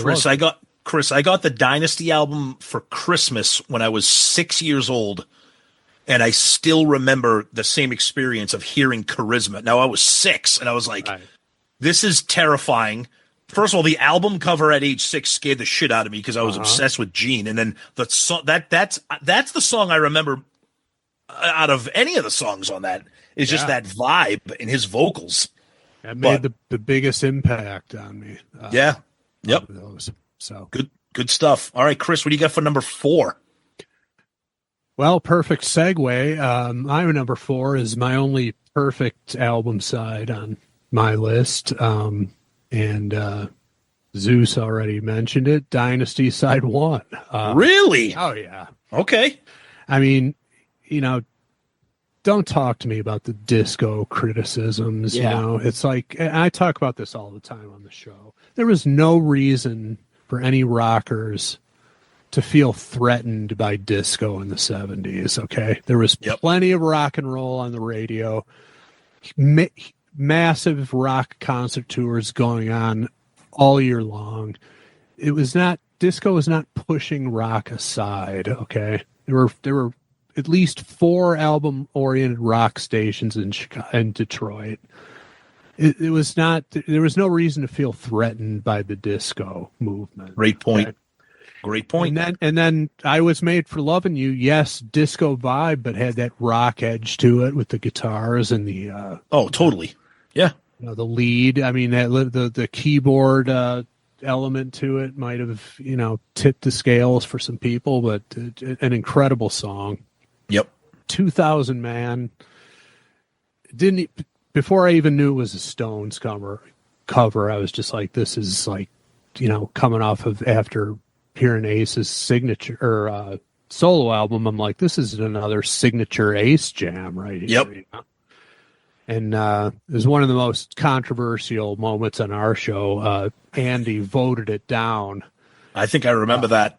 I was not I could, in no universe could I imagine anybody voting down 2000 Man. I was completely blindsided me with it, and I lashed out at him verbally. So true. It's so true. And but I love it, and I'm absolutely with Zeus. Sure Know Something is amazing. I mean, it's incredible. Came up for me on shuffle in the car a couple nights ago, and I was just like, "This is." How about that video, Chris? It's all great. Oh, it's incredible. Yeah, that video. Watching it when we were in college, Tom and I, and we got exposed, and not exposed. It was the other one there, Extreme Close Up. Yeah, Extreme Close Up. We must have watched that a million times, and when they did the video, whoever did that, you could see Peter with the little tinge right on the fucking cymbal. Yep. And he looks like he's in a fucking great mood. He looks the best he's ever looked, and he looks all coked out. Ace is spinning around with his cape. Gene is just like fucking haunting the stage, and Paul is like all fucking passionate. And then that fucking scene where they have the heads come. Oh my God. Yeah. Oh my God. It's just, it made us love the song more, and it became like one of our favorites of all time just from that video. Man. Yep. And then Dirty Livin'. Love it. Great song. The catchphrase I came up with that one, the show is Peter's cry for help that went unanswered. His cry for help went unanswered. Yeah. But, it's almost like a Phil Lynott, that got to give it up off of the Black Rose. It's like he's just spilling it out there that his life is a complete catastrophe. Somebody please come in and step and help me. And it never happened. And it's all on top of like another disco-y song. And and the one of Ace's better solos in that one too. It's a great solo. Yeah. I agree. Dynasty fucking rips. Oh, it God, does. I love it. Every song on that got voted up for me on the show. It's every song is great. So. Yep. Nice. All right. Cool. Zeus, what do you got for 4? I'm gonna go probably where none of you guys are gonna go and pick this. I'm going Lick It Up Side 2. Oh, wow. Okay. Really? All Hell's Breaking Loose is one of my favorite. It's got one of the greatest riffs in Kiss history. Okay. It is just, I think it's historic. Paul rapping and everything. And the video's so silly and stuff. And then obviously everyone's second favorite deep cut, A Million to One. Yeah. That is Everybody just a brilliant song. Fits Like a Glove was in the live set for years. Fucking incredible live. Hamming it up. Yep. Like, it's great live. And then those 2 deep cuts on side 2 with Gene. I love them. Dance all over. Remember when we had Chris on? What do you think it means when he's like, I'm going to dance all over your face? Yeah. And then he started using it on us. I'm going to dance on your face. I'm like, oh. Yeah. But and then on the 8th grade, it's got a great killer beat. It's almost like apocalyptic imagery. Oh yeah, like and the drum, dun, dun, dun, dun, and the guitar. I think it's very wicked underrated. anthemic. It's anthemic. Yeah. So I think you got 2 of my favorite Kiss songs of all time there. Yep. And 3 great deep cuts. Yep. So nice. I'm going side 2. Lick It Up. Yeah, that's solid. I mean, you look back on it, all the fanfare about taking off the makeup and got him a lot of attention, but it's a damn solid album. Yeah, I wish Paul would give it some love. So Let's good. just I shit know. on it all the time. He hates everything. Fuck him. He does. He's Creatures of the Night blows so much better than Lick It Up, but Lick It Up sold more. No, it's not. I love Creatures of the Night. It's not. Lick It Up is so fucking great. So much better. Yeah. Yep. You look. I'm looking at the track listing right now. It is. I'm definitely of the camp that Creatures is a bit overrated. Thank you. It's actually a lot overrated, but I appreciate that. Yes. You know why? You know why I think it is, and Paul's doing the same thing? Eric is not around. Correct. God bless him. It's just Gene and Paul. There's no one else to really take credit. Yes, me and Gene did this album. Yeah. Versus Lick It Up. Hey, how many co-writes did Vinnie Vincent have? Yeah, exactly. I'm not giving that asshole credit and saying this is a great album. Fuck him. That's why I think. Yeah. Oh, you're probably right. Yeah, of course. It's got to be it. Because, he just his ego won't allow him to. Oh, God, no. Never. And also, I'd say the little hijack here. I apologize, but No, go ahead, Chris. That's why you're here. The Creature's drum sound. Overrated. Overrated. Much better drum sound. The studio side of Alive 2. Great drum sound. That's a great drum sound. But you're right, Chris. When we did the review, I took such a beating because, first of all, I think Creatures is a little bit overrated, and I think a lot of those songs are mediocre songs that are covered up by that bombastic drum sound that everybody loves, which is ironic because I think the drums are overrated. I think it's too much, but that's just a little. I think the two of you are overrated. How's that? What the fuck is wrong with you people? Those drum sounds I are refuse incredible. to listen to anybody's opinion when they have Stand as one of their favorite Kiss songs. I'm never going to. Somebody's going to release that when we're long dead as a cover of that. People are like, why didn't anybody see the brilliance of it? Well, there was this podcaster many moons ago that was singing its praises. Love it. Love it. I hope you don't think that was an original slam on me telling me I'm overrated. I mean, if I had a nickel for every time somebody called me that, I'd be a wealthy. Those are kind words that me and Tom give each other. So that's good. No, you're not overrated, Chris. We don't have overrated guests on this show. Good. Yeah, we love you, guys. buddy. You guys. We love you, buddy. You do great with the guests, by the way. Some of the people you've had on here. Oh, thank you. Really appreciate it. Here's a little sneak peek. This next month, we got some good ones coming up. Oh, nice. Yeah, we got some good ones coming up. We can tell you off the air, buddy, but save it. We got some good ones. Yeah, Come different, not the same people. Not the same people doing the rounds. Not not the standard rock metal people that you would assume. Good. Keep it up, man. Yeah. All right, number 3 for me is a duplicate here. Chris picked this one. This is side 1 of Revenge. We sang its glory when Chris talked about it. But yeah, God Gave Rock and Roll to you. I know Bruce loves it. Poor guy Bruce. One year, Chris, when we did our March Madness, we had everybody fill out the brackets. We had Bruce fill out a bracket, and Bruce had his bracket with God Gave Rock and Roll to You as the champion. I remember that. Okay. Yeah. And poor Bruce got fucking pummeled on Twitter. I'm like, you guys are shitting on Bruce. Yeah. Well, hey guys, Bruce Kulick, Rock and Roll Night. Great song. But have you heard God Gave Rock and Roll to You? Wow. Oh my God. What a song. Yeah, it's not very good. But that side, I mean, Revenge is, like I said, I could have picked both sides 1 and 2. And Zeus, I hear you with Tough Love. It is kind of like a little bit of an ugly stepchild to Heart of Chrome, but it's okay. It's okay. It's not bad. It's not skippable. You know, it's just the chorus is terrible. Like tough. Like and Paul at that point, think of the other choruses on that fucking album. They're all of I Just Wanna, think of Take It Off. Yep. Fuck it, or Heart of Chrome. Heart of Chrome. So creative, so fucking catchy. And then you got Tough. Yeah. Love. Like yeah. You know? That was a little weak spot for him. Yeah. But that's okay. All right, Chris, what do you got at number 3?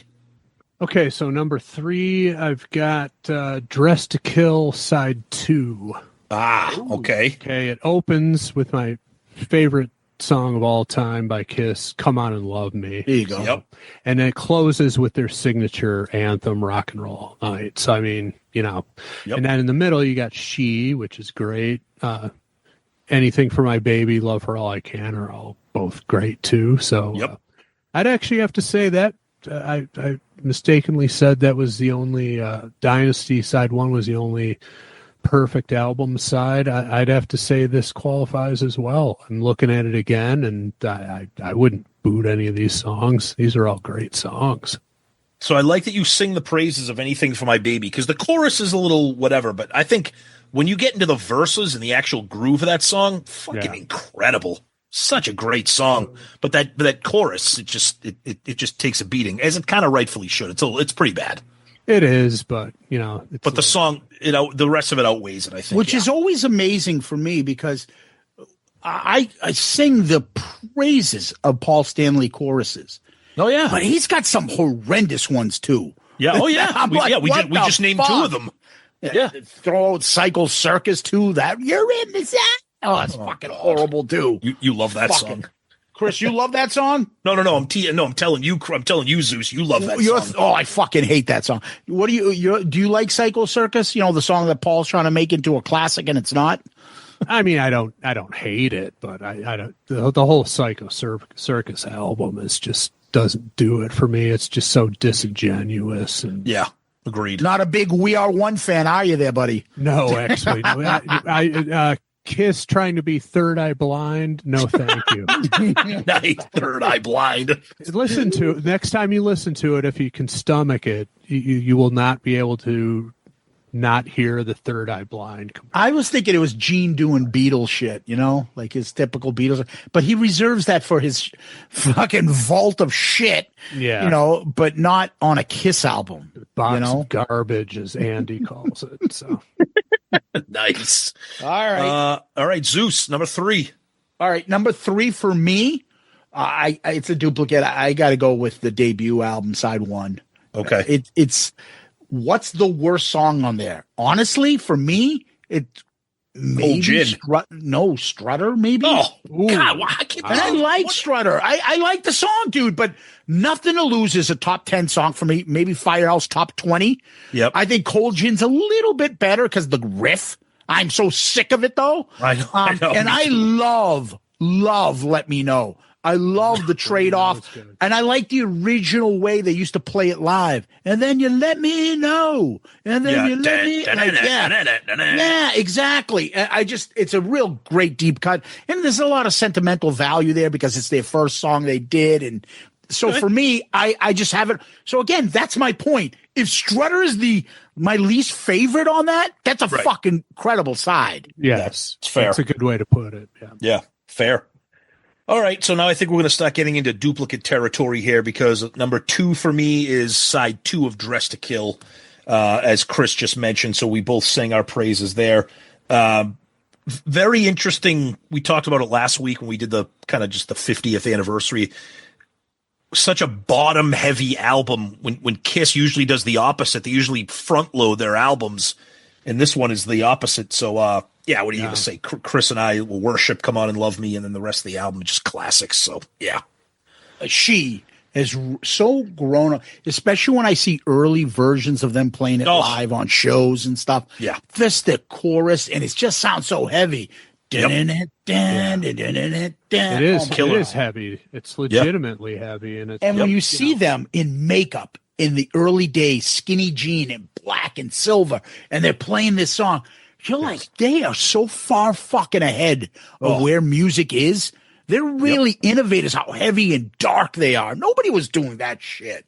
Nobody. Well, I was just about to say that the one comparison I would make along the lines of what you're talking about, and this was also something that like sort of divided music fans back in the day. Like, when we were getting into Kiss, all the stoner rock, stoner older brothers on the block. Most of my friends had older brothers who were stoners and had great album, vinyl collections. We would like sneak in and check some of it out, but they hated Kiss, said it was kid stuff. But what band that almost all of them worshipped? Blue Oyster Cult. Oh God! You listen to She. It is heavier than anything they were. Yeah, exactly. And Blue Oyster Cult, I got respect for them, but they just never latched on to me. Me too. But I remember it was the older brothers were always like, fuck Kiss, that's for kids. Listen to this Blue Oyster Cult stuff, and we would put on something by BOC and be like, "Nah, give me the Kiss album back." Yeah, it's good. Yeah. It's a good point. It's funny how time, ages things differently. Because you're right. Yeah, Blue Oyster Cult was like, oh my god, like nah. Yeah, we're like unassailable. The greatest thing ever, and it's like, yeah, but it's just not as good as Kiss, though. Right, it's true. In Watching You is about as heavy, and Parasite, Watching You and Parasite, it's incredible. It's just way ahead of its time. I'm sorry. Nobody was doing that in 74, 75. I mean, maybe Zeppelin, maybe. But I'm thinking maybe Sabbath, but Sabbath wasn't popish like this. No, Sabbath. Heavy.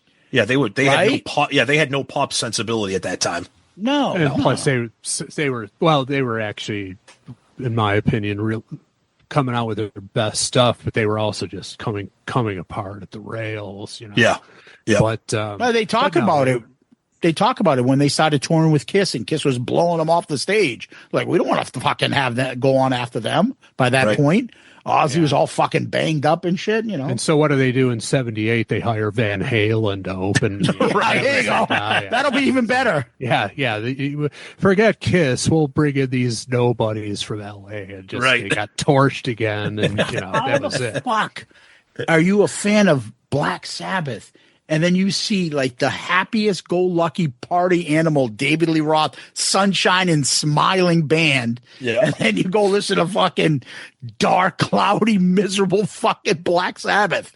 Like, wow, what a fucking contrast. Yeah. They definitely did themselves in a lot of different ways. Yeah, totally. Apparently. Yeah. Well, all right, Chris, number 2 for Chris.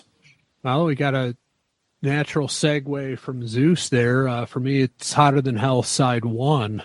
Side 1. Okay. Which, if you took Let Me Go Rock and Roll, which I like, but I don't like that one. If you moved that to side 2 and moved Watching You to side 1, listen to this. Got to Choose, Parasite, Going Blind, Hotter Than Hell, Watching You.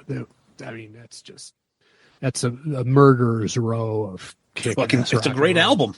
It's a great album.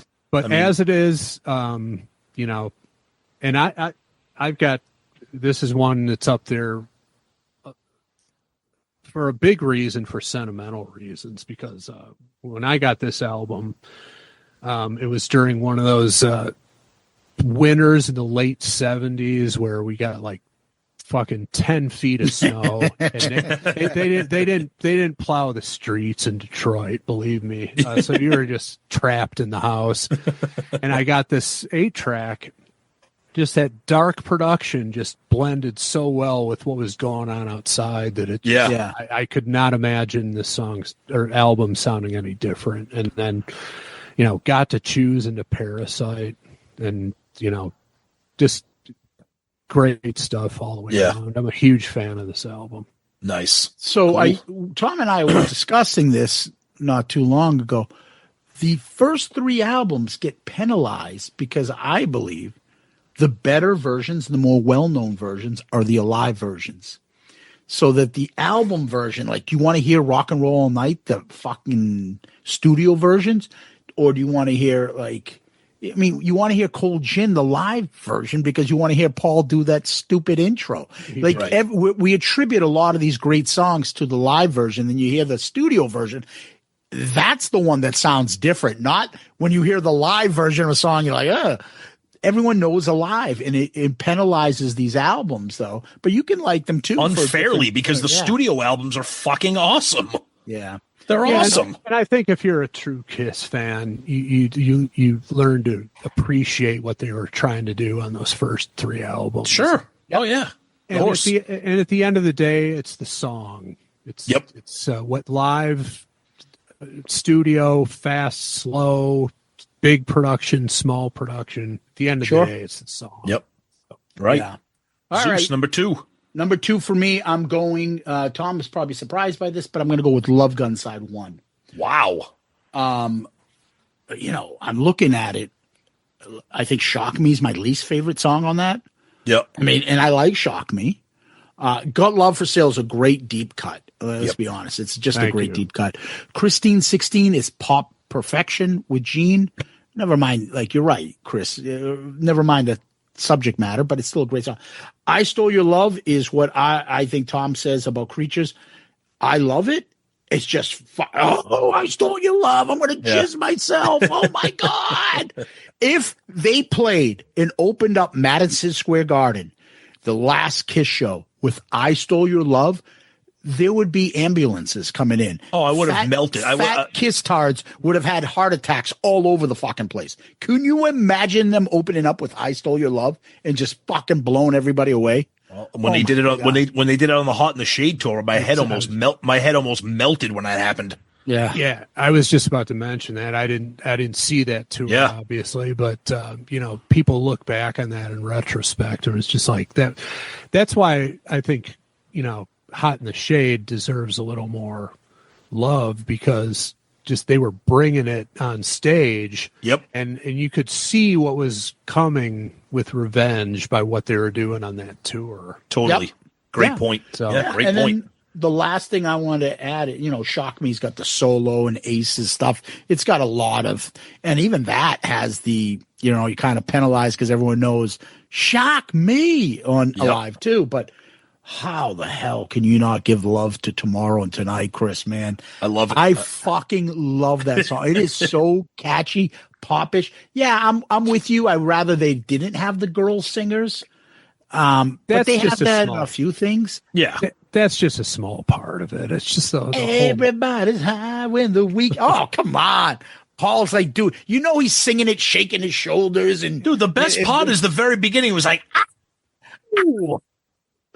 yeah, I don't know. It just does. It never did it for me. And then when he references the preacher, I'm like, okay, you love that. Just stop with that. You love that. Well, Gene brings that up years later in Thou Shall Not, right? He's still talking about preachers and stuff, and so. Well, I'd rather hear it in Thou Shalt Not than Tomorrow. Yes, great call. Yeah. All right. Back to you, Tom. You're number one for me, no surprise. And I also, right now, the only perfect side of any Kiss side. You both picked it, and you both had problems with it. But to me, there are none. Side one of Love Gun. There's absolutely no problems here whatsoever. All 5 songs, flawless. If you put a gun to my head and made me pick the weakest of the 5, I would probably say Tomorrow and Tonight. But that's because it gets a 9.9 out of a 10. The other 3 are 10s. So fucking the only 4, but okay. I'm sorry. No, there's 5 songs on side 1. Yeah. But the other 4, I'm saying. Oh, the other 4, whatever I said. My brain's melting. I'm curious before you go on. Go ahead. Because you put yourself in this box that you can't pick 2. Correct. Would side 2 of Love Gun made this list? Oh yeah, absolutely it would have. Really? It probably would have been ranked very low because of Then She Kissed Me, which I still think is catchy. But no, it's not a bad. No, because I mean you know me. I love Plaster Caster. I love Hooligan. I love Almost Human. Who's my guy? Hooligan. Oh yeah, that was one of the Murph questions we forgot, Chris. Who's your favorite Kiss member? Of all the members, who's anybody that's ever been in Kiss. We always tell people they can change. Hey, when I was young, I was a Gene guy. Now I'm a Paul guy. Whatever. I think I gotta my first one. I gotta go with Ace. I mean, okay, that's the most popular answer. Yeah, there's a video out there that some guy did. I want to say he's from South America, maybe not Charlie DeParo, who's in quarantine. Oh yeah, but there's a guy out there. He did like the 15 greatest Ace solos, and he plays them. To just tight camera on the guitar. Oh, I think I've seen that video. Just the style and the composition and just the uniqueness of what he brought to the table. He's what he's become, what he's turned into, his antics, the parody. All of it. You just got to put that aside and just go back and look. Just the way he composed his solos, it was just so unique and so signature. So it's got to be Ace for me. Okay, all right. I mean, Ace fans are sharp. See, Ace agrees. Ace agrees with you. Yeah. Jesus Christ. All right, Chris, what's your number Chris, one? number one. I think I got it, but go ahead. What's your number one? It's Rock and Roll Over side one. There you go. I figured as much when you were quiet after my pick at number 6. So have at it. That's your album. Yeah, I didn't want to play my hand early, but go ahead. It's the one that drew me in. I mean, like I said, I could take you to the exact square of concrete on a sidewalk and on Oyster Bay, Long Island, New York, where my cousin popped this into a cassette player. I Want You, the mellow opening into the hard-hitting tune. I was like, oh, this is great, Yep. And then Take Me, second favorite Kiss song of all time. Whoa! Fucking amazing. One of the greatest opening lyrics in the history of recorded music. All of the lyrics are. Yeah. And I was 12 or something like that. I was like, I'm not fully sure what he's singing about. I just know that I fucking like it. It's making me feel a certain way, It's awesome. And then Calling Dr. Love, great ace solo in that one for sure. And Ladies Room, awesome. This is another one where kind of like Hotter Than Hell. If I could move Baby Driver to side 2 and replace it with Mr. Speed, you'd have another Murderer's Row of good Kiss rockers. Good call. Yep, you're right. If Mr. Speed was there, that would have been way higher for me. But good call. Nice. Yeah, I would have. I mean, this didn't make my list, but I look at it. I'm like, how did it not make my list? There's not a bad song on there. Yeah. It's probably because like I Want You and Take Me, I like them. I don't love them. I love Ladies Room. I love Calling Dr. Love, and I love the different versions of it. That's what I like. Yeah. The double platinum version and the Smashes, Thrashes versions. They've got different. It's really cool and unique. But anyway, all right, mine Zeus, is, lay it on us. You know what my number one is. It's pretty. I was going to take this. I don't give a shit if you don't like Great Expectations. It's not a bad song. So Destroyer, nothing's going to beat. That's the best 3 songs. I can't think of anything better in any album that I have. Opening up with Detroit Rock City, King of the Nighttime World, and God of Thunder is just fucking credible. What Ezrin does, all the little sound effects, everything from just the car and the accident. But then King of the Nighttime World doesn't just start. It starts with the car crash bleeding into it. Goes right into it. And so you have that feeling. It almost feels like, I don't know, like you're like me, like I feel like I'm outdoors and there's a car crash and Kiss is playing in front of a fucking burning fucking inferno. And I could feel and have that imagery. And then, dude, those fucking kids and all the fucking noise on God of Thunder and just and the chains moving, just so over its time. And then Kiss comes in with a choir and fucking an orchestra, something different. Again, we've had this conversation, best 3 songs in a row. Nothing's going to beat that. So even though a mediocre song is song 4, that's my favorite side of an album. Yeah, I won't fight you on that. Yeah, I get it. Yeah. Good stuff. There's been nothing. I think each one of us couldn't find just the absolute perfect side. There's always something that's like just off. I will say this, Love Gun side 1 was the closest thing to absolute perfection because there's some great sides out there, but they all had something that was like, God, if like Chris had said, like, if you put this over here instead of that, like, then it would have been the perfect side, Yeah. Yeah, I see where you're saying Love Gun because, if people are bitching about Tomorrow and Tonight, that's pretty damn good because it was still kind of a popular song. I also like fucking Dynasties side 1. That's nothing to bitch about. Side 2 of Creatures of the Night. It's just that there's certain, like, it depends on how we view things, whether you think you put more credence into, like, these have the 2 greatest songs for me for Kiss. Right. Or you have, like, there's not a bad song on here. Like, how do you view sides? So it's interesting stuff, but this was fucking hard. I will tell you that. Fucking hard. It was tough. Chris loved it. And I will say this before we move on to the next segment. I love that Chris threw aside from Hot in the Shade in there. because Yes, because we love that album, and it was so difficult because each side of that album is like an album in its own. Fucking 15 songs on the album, so I that was really cool to see. I like that. rediscovering songs on that and finding deep cuts that you love. Yep. And you're like, why do people hate this song? I think the production on it hurts it too, being like demos, really. But it's it's got a lot of great songs on that. You could also you could almost say if you split it up into two, it would have been there. Use Your Illusion, you know? Imagine that. God, isn't that funny? Real quick, we know how Paul loves to like jump on the popular thing. I can't believe they didn't do that. Well, 89 versus 91. No, but I'm not saying not even Hot in the Shade. I'm just saying in general. Because Revenge was 92. I'm surprised Paul wasn't like, God damn it, what a great idea. Let's do Revenge 1, Revenge 2, or something. Yeah. Although at that time nobody was buying freaking Kiss records, so probably wise like fuck that idea. Yeah. Yeah, it's called Revenge and it's called Carnival of Souls. One of them sold half decent and the other one bombed. Carnival of Souls almost made my list, except Paul's kind of not. He's got some duds on that album. Chris, what do you think? Real quick, what do you think of Carnival of Souls?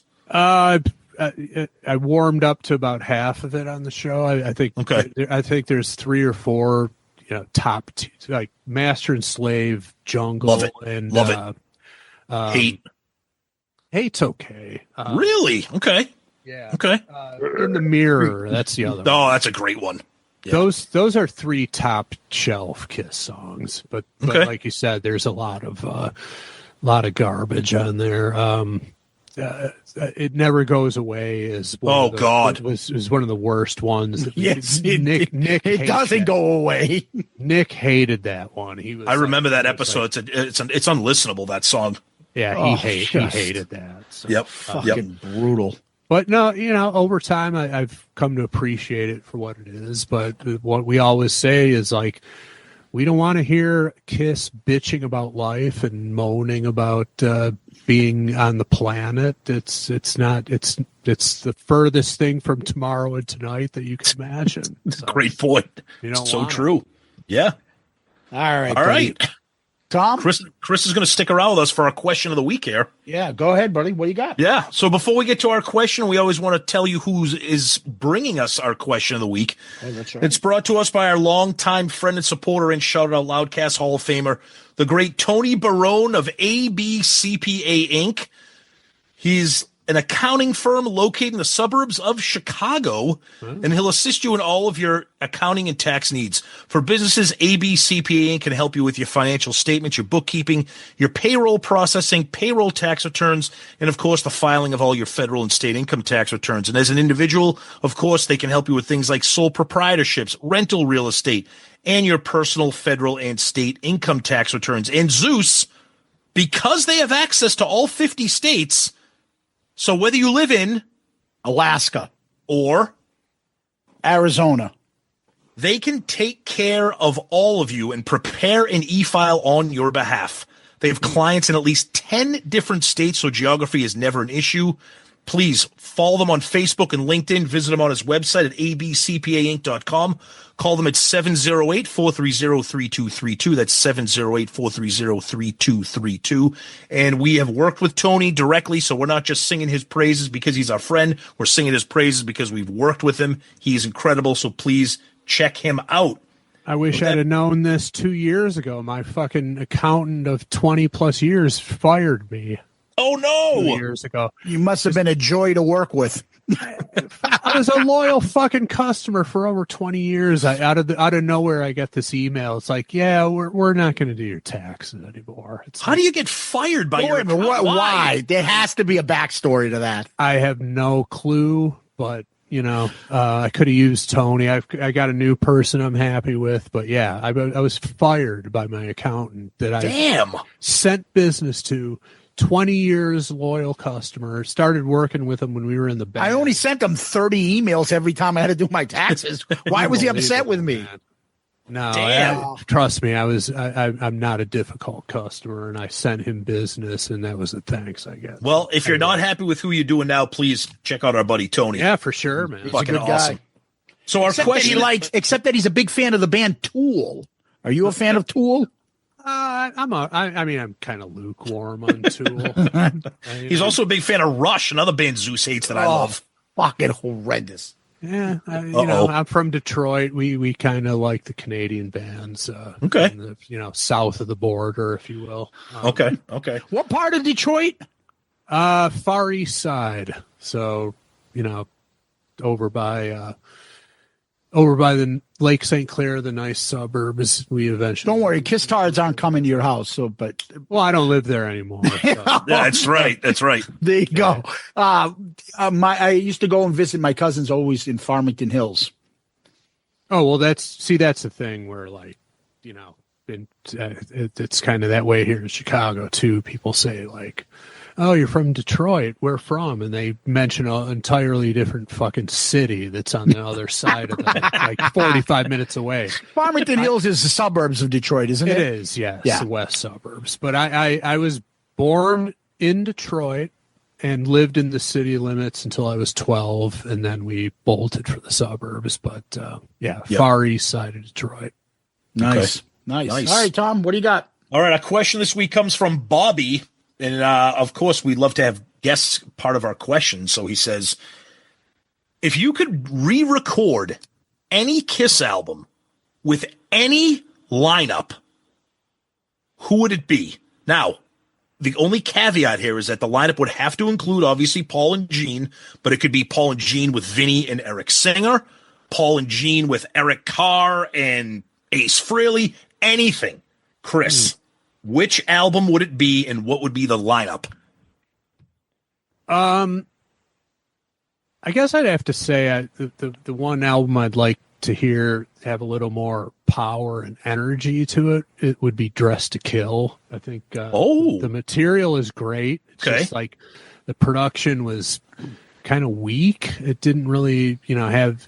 It's one of the reasons why I think when the Alive came out afterwards.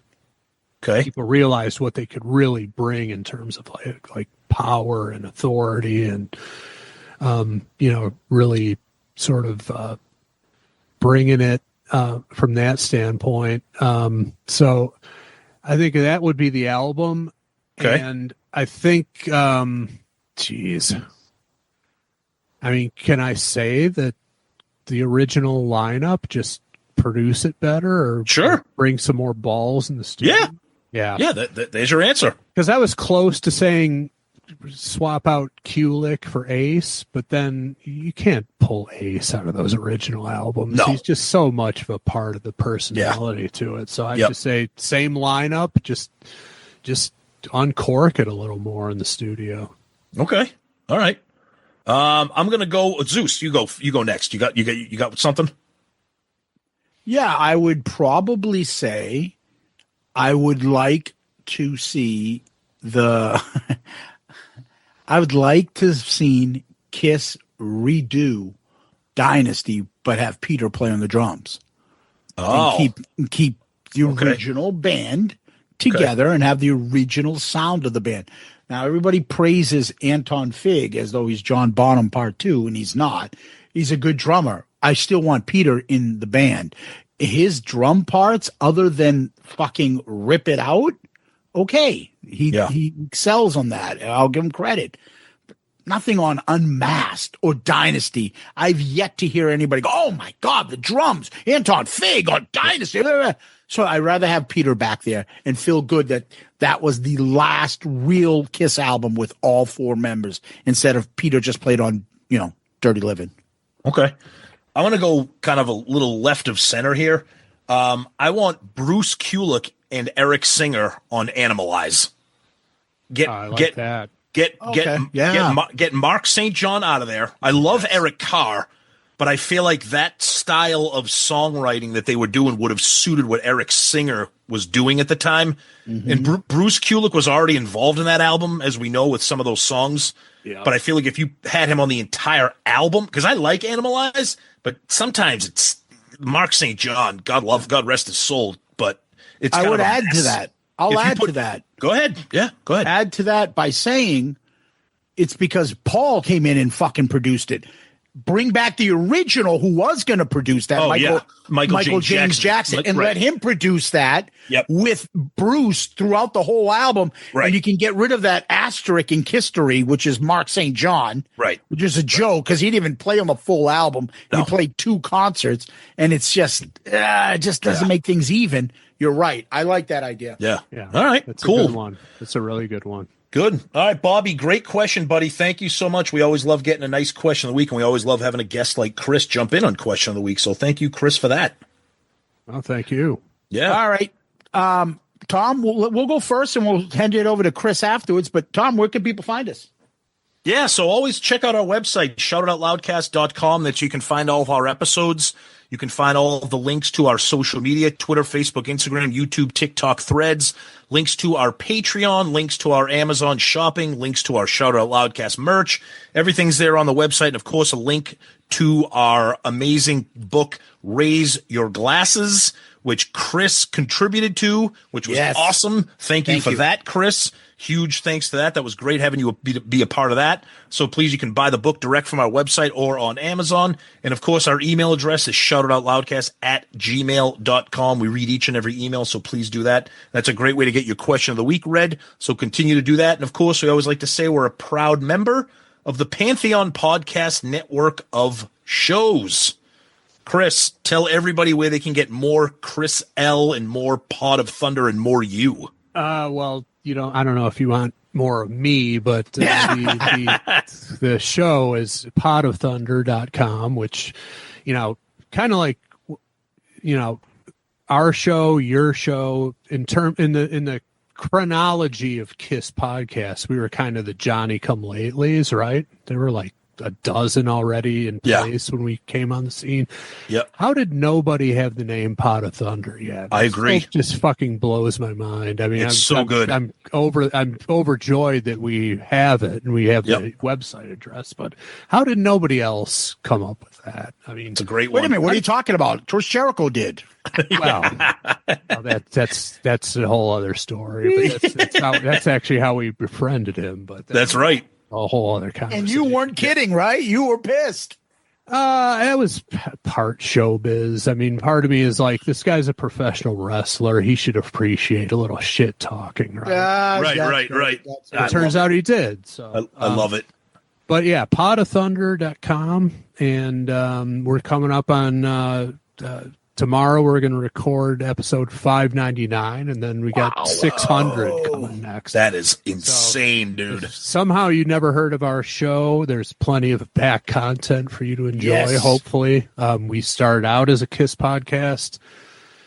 The intent to do an episode on every studio song they ever did, and we achieved that. So then we just moved on to random songs and bands, and we're still at it. Episode 600 coming soon. I'll tell you this, Chris, and not just saying that because you're on here. We all wanted you on air for that reason, but it was one of the best KISS podcast experiences I've ever had listening to your show. The three of you guys have incredible chemistry. Again, I said it earlier, when it ended as a KISS podcast, I was very, very sad, but you guys have moved on to just tackling everything. I love February when you do those insane songs that you do. And I want to ask you a question before we let you go. And if you don't want to answer, you don't have to, because I know you don't want to pull back the curtain and give secrets. Do you really not know what song you're going to do? We do not.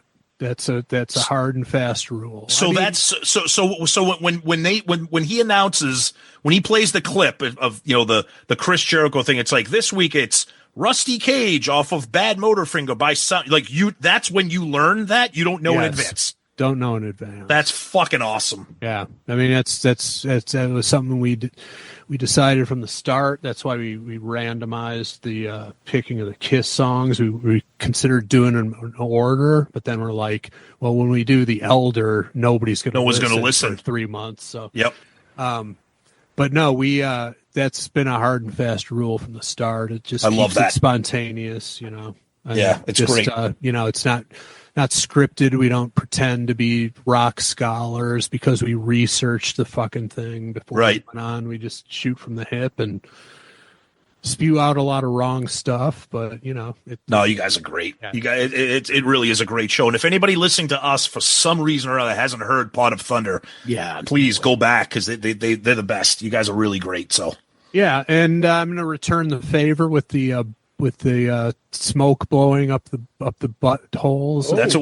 That's what we do here. Yeah, I got to tell you, like I said earlier, you know, with the guests you guys got lined up, the social following, and just, you know, what you're doing with Dorm Damage, you guys are killing it in the podcast realm. Oh, thank you, Chris. And thanks, I Chris. also got to say thank you for giving me the opportunity to contribute to Raise Your Glasses. It was truly an honor. You know, I'll make a little joke here real quick, but, you know, I'm a professional writer, content creator, have been for, 30 plus years. You know, if you're a plumber, the last thing you want to do when you get home is fix a toilet. You know what I'm saying? So, you know, when I'm writing 8-10 hours a day, you know, people always ask me, why don't you write a book? It's for that reason. It's like, I do this shit all day long for my living. I don't want to write a book. I know how much work goes into that. And especially with the way you guys formatted it, where you got all these contributors together, you and Joey, and herding cats in that way. Pretty much. The amount of work that goes into putting something like that together, my hat's off to you for putting that together. And again, thank you. A legit honor for inviting me to contribute. I've got my copy right over there on the coffee table in the studio here, and it's one of my proudest career things, to be honest. Thank you, Chris. Really appreciate it very much. Hold that thought. We may be knocking on your door very soon again. That's right. We'll talk about that a little bit later. Thank you. A couple things I just wanted to add. You're right, because when you do your random songs, and especially the Kiss stuff, when we started our show, two different points I want to make. We followed that formula. We're like, okay, we're going to do Kiss album reviews. All right. I don't want to do fucking Kiss, the debut, and people know what's coming and like, oh, exactly. We started with Animalize. That's right. People were like, what the fuck? Yep. And I think we went to Gene's solo album after that. Like, we wanted it just to be off the charts. You don't know what you're going to get. And we followed that example that you said. So that's right. One. The second one, and I love it. I'm speaking for myself, not really just for the show, but you guys always seem to be like content with what you're doing. You don't get involved with the other bullshit that goes on in the Kiss world. You don't have to fucking be blow buddies with this guy or that podcast or that. You found success on your own. I agree. I think the same thing all the time. When I think you three guys are not fucking record producers that decided to do a Kiss podcast. You're not fucking friends or of music guys. You weren't in the industry. Somebody wasn't a big drummer from a fucking huge band or something. Like, you did this on your own and found your success. Tom and I the same. I'm an attorney. Tom is a CIA agent off the record, but not really, but yeah, but like, we had our own thing. We didn't know anybody in the podcast world. We were just told, listen to podcasts. I didn't even know what it was till he told me. And so I was like, I can listen to Kiss. Like, there's people talking about my favorite band. And although I love the content in the sense that they're talking about Kiss, I didn't like what I was hearing. And I turned to my buddy, and like, the only ones we kind of liked was you guys, History Science Theater. And, like, Three Sides has a couple good shows every once in a while when they have good guests and stuff. But we're like, we need to do it our way. Fun, joke, have fun. Like, you guys have your own styles. You don't care what anybody else is doing over there. You found success on your own. And this is what we like to think of ourselves. Have we made some friends? Of course we have. Yeah. But we're not part of. Have we made some enemies? Of course we have. Yeah. But we don't care for that shit. Like, we're happy on our own. And like, guys like you and guys like other podcasts that I'll be nameless, like, we have a ton of respect for them. And I'm telling you, what you brought is why we wanted you on our book, why we've wanted you on our show. You have a great sense of humor. You guys run a great podcast, and you don't give a fuck. You did it on your own with your own ideas, and you found success that way. So kudos to you. Yeah, well, I appreciate that. Real quick, because I know we're wrapping things up. Yep. But you tapped on something that was another thing that, at least from my standpoint, I consciously went into it, and also knowing that I could use it as an excuse for my own laziness. But one of the things I went into, and one of the things I'm fascinated by, because I'm a content creator in the marketing world, is how do these motherfuckers, some of these people, go viral and become these like influencers? You know, is it organic? Are they gaming the system somehow? How is it happening?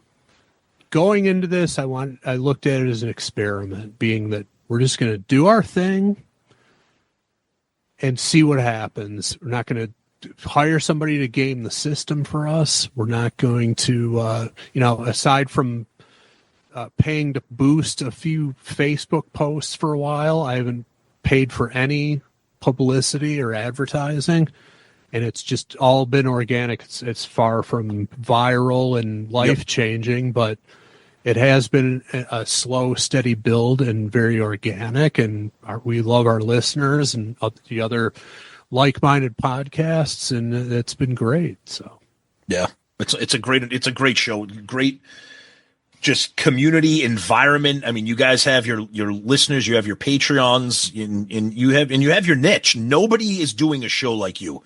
Nobody is doing a show where every week people on Monday mornings, what is Pod of Thunder talking about this week? And the thing that I love about your show too, and then we'll be done jerking each other off, I promise, is sometimes the wackier the song, the better the episode. Oh, it is. Yeah. You know, I mean, like Rusty Cage, Soundgarden, great episode, great song. But it's Soundgarden, Rusty Cage. There's not going to be that much. You know what I mean? And it's the same thing like when we do ARC. Like we recently did Def Leppard High and Dry. It was just 3 people telling everybody how awesome the album was. Right. You know? It's fun when we pick an album that's like, God damn, dude, this album blows. I'm glad you like it, but this sucks. Like, so. Oh, no, I'll jump on that. Tom, we did Crazy Nights, the VHS review of the 3 fucking stupid videos. And that was one of our funniest, best fucking episodes because people are like, how the fuck did you make an episode out of 3 videos? We're like, who gives a fuck? Have fun with it and be yourself and it'll grow. And I think that's the difference. Everybody's always looking and I'm sure you probably get this too. You'll get people in the podcast community. How do you do this? How do you get the dude? I don't care what we do or anything like that. It's called chemistry. You have it on your show. We have it on our show. I've known him since college in 91. Like you can't change that, right? You can't. You can't fabricate it. No, and that's what they miss. So you can copy our soundboard. You can take our fucking images. You can try to replay your jokes. Get our fucking guests on, or get our fucking listeners on your show. You can do all these little things, but you ain't us, and it ain't gonna work. So kudos to you for your individuality and your success. You've earned it. Tom, I will leave us with, I forgot to do my spiel of the fucking plugs. Go ahead. That is, DM us on Facebook, Twitter. I can't even read shit. I'm getting that old. Instagram, Threads, TikTok, motherfucker. Check out our Spotify playlist. I don't know if we could make this into a playlist. It'd be a fucking long ass playlist. But I'm not doing it. I'm not doing it. Go put Kiss on shuffle. There's your playlist. Yeah, right. Exactly. I was gonna say, dude, you're putting like 35 songs for each of us. I love you guys. Make it yourself. Yeah, right. Subscribe to our YouTube channel. And give us one of those 5-star reviews on Apple Podcasts, or wherever you get your podcasts. We like to always end on famous last words. Chris, do you have any? All right, my famous last words, not the last words of the song, but I'm pulling from the album that I picked both sides from Revenge, and I'm coming to Thou Shalt Not. And I'm Do gonna it. say, one day this man in black said, "Listen, Jack," told me I was chosen to kiss the ring on his hand. He said, "Kindly reconsider the sins of your past."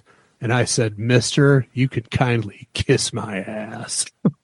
See, that's a famous last word. Calm down, Gene. Settle Simmons. down, Gene. Settle down, Chaim Witz. Chaim. He's essentially talking about himself in that Pretty much. scenario. So that's All what right, I Tom. love about it. All right. So from the aforementioned, my number one pick, Love Gun, Gut Love for Sale, in honor of Chris and his love for this song. You buy the magazine. In between the lines, you see my face, you read my name, and you can have me for one price, baby. You must have heard of my fame. Ah, so good. Well, I think Gene co-wrote this with Paul and Bob Dylan, so we'll see how this one goes. Like a dog to a bone, make you sweat, make you moan. Love is sweet, so insane. Come on, lick my candy cane. There it is. Give me more. Horrendous. Chris, Loudcasters, Kiss Army, Tom, thank you. Chris, thank you so much. It's been a long time coming. Glad we finally had you on.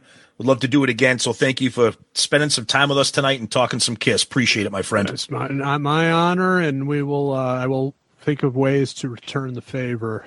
We'll have to get you on for one of our shows too. So it'd be awesome. Love it. Thank you. Thanks, guys. Peace out, Girl Scout. Hit the music. What I'd like now is for all you fat, out of shape, worldwide kiss-tards to keep the noise down while I show your ladies what a real sexy man looks like. Listen, all you people out there sitting on rented furniture, settle down. Cut the music. Anybody seen Richie? Anybody know why Richie did Bobby Lupo?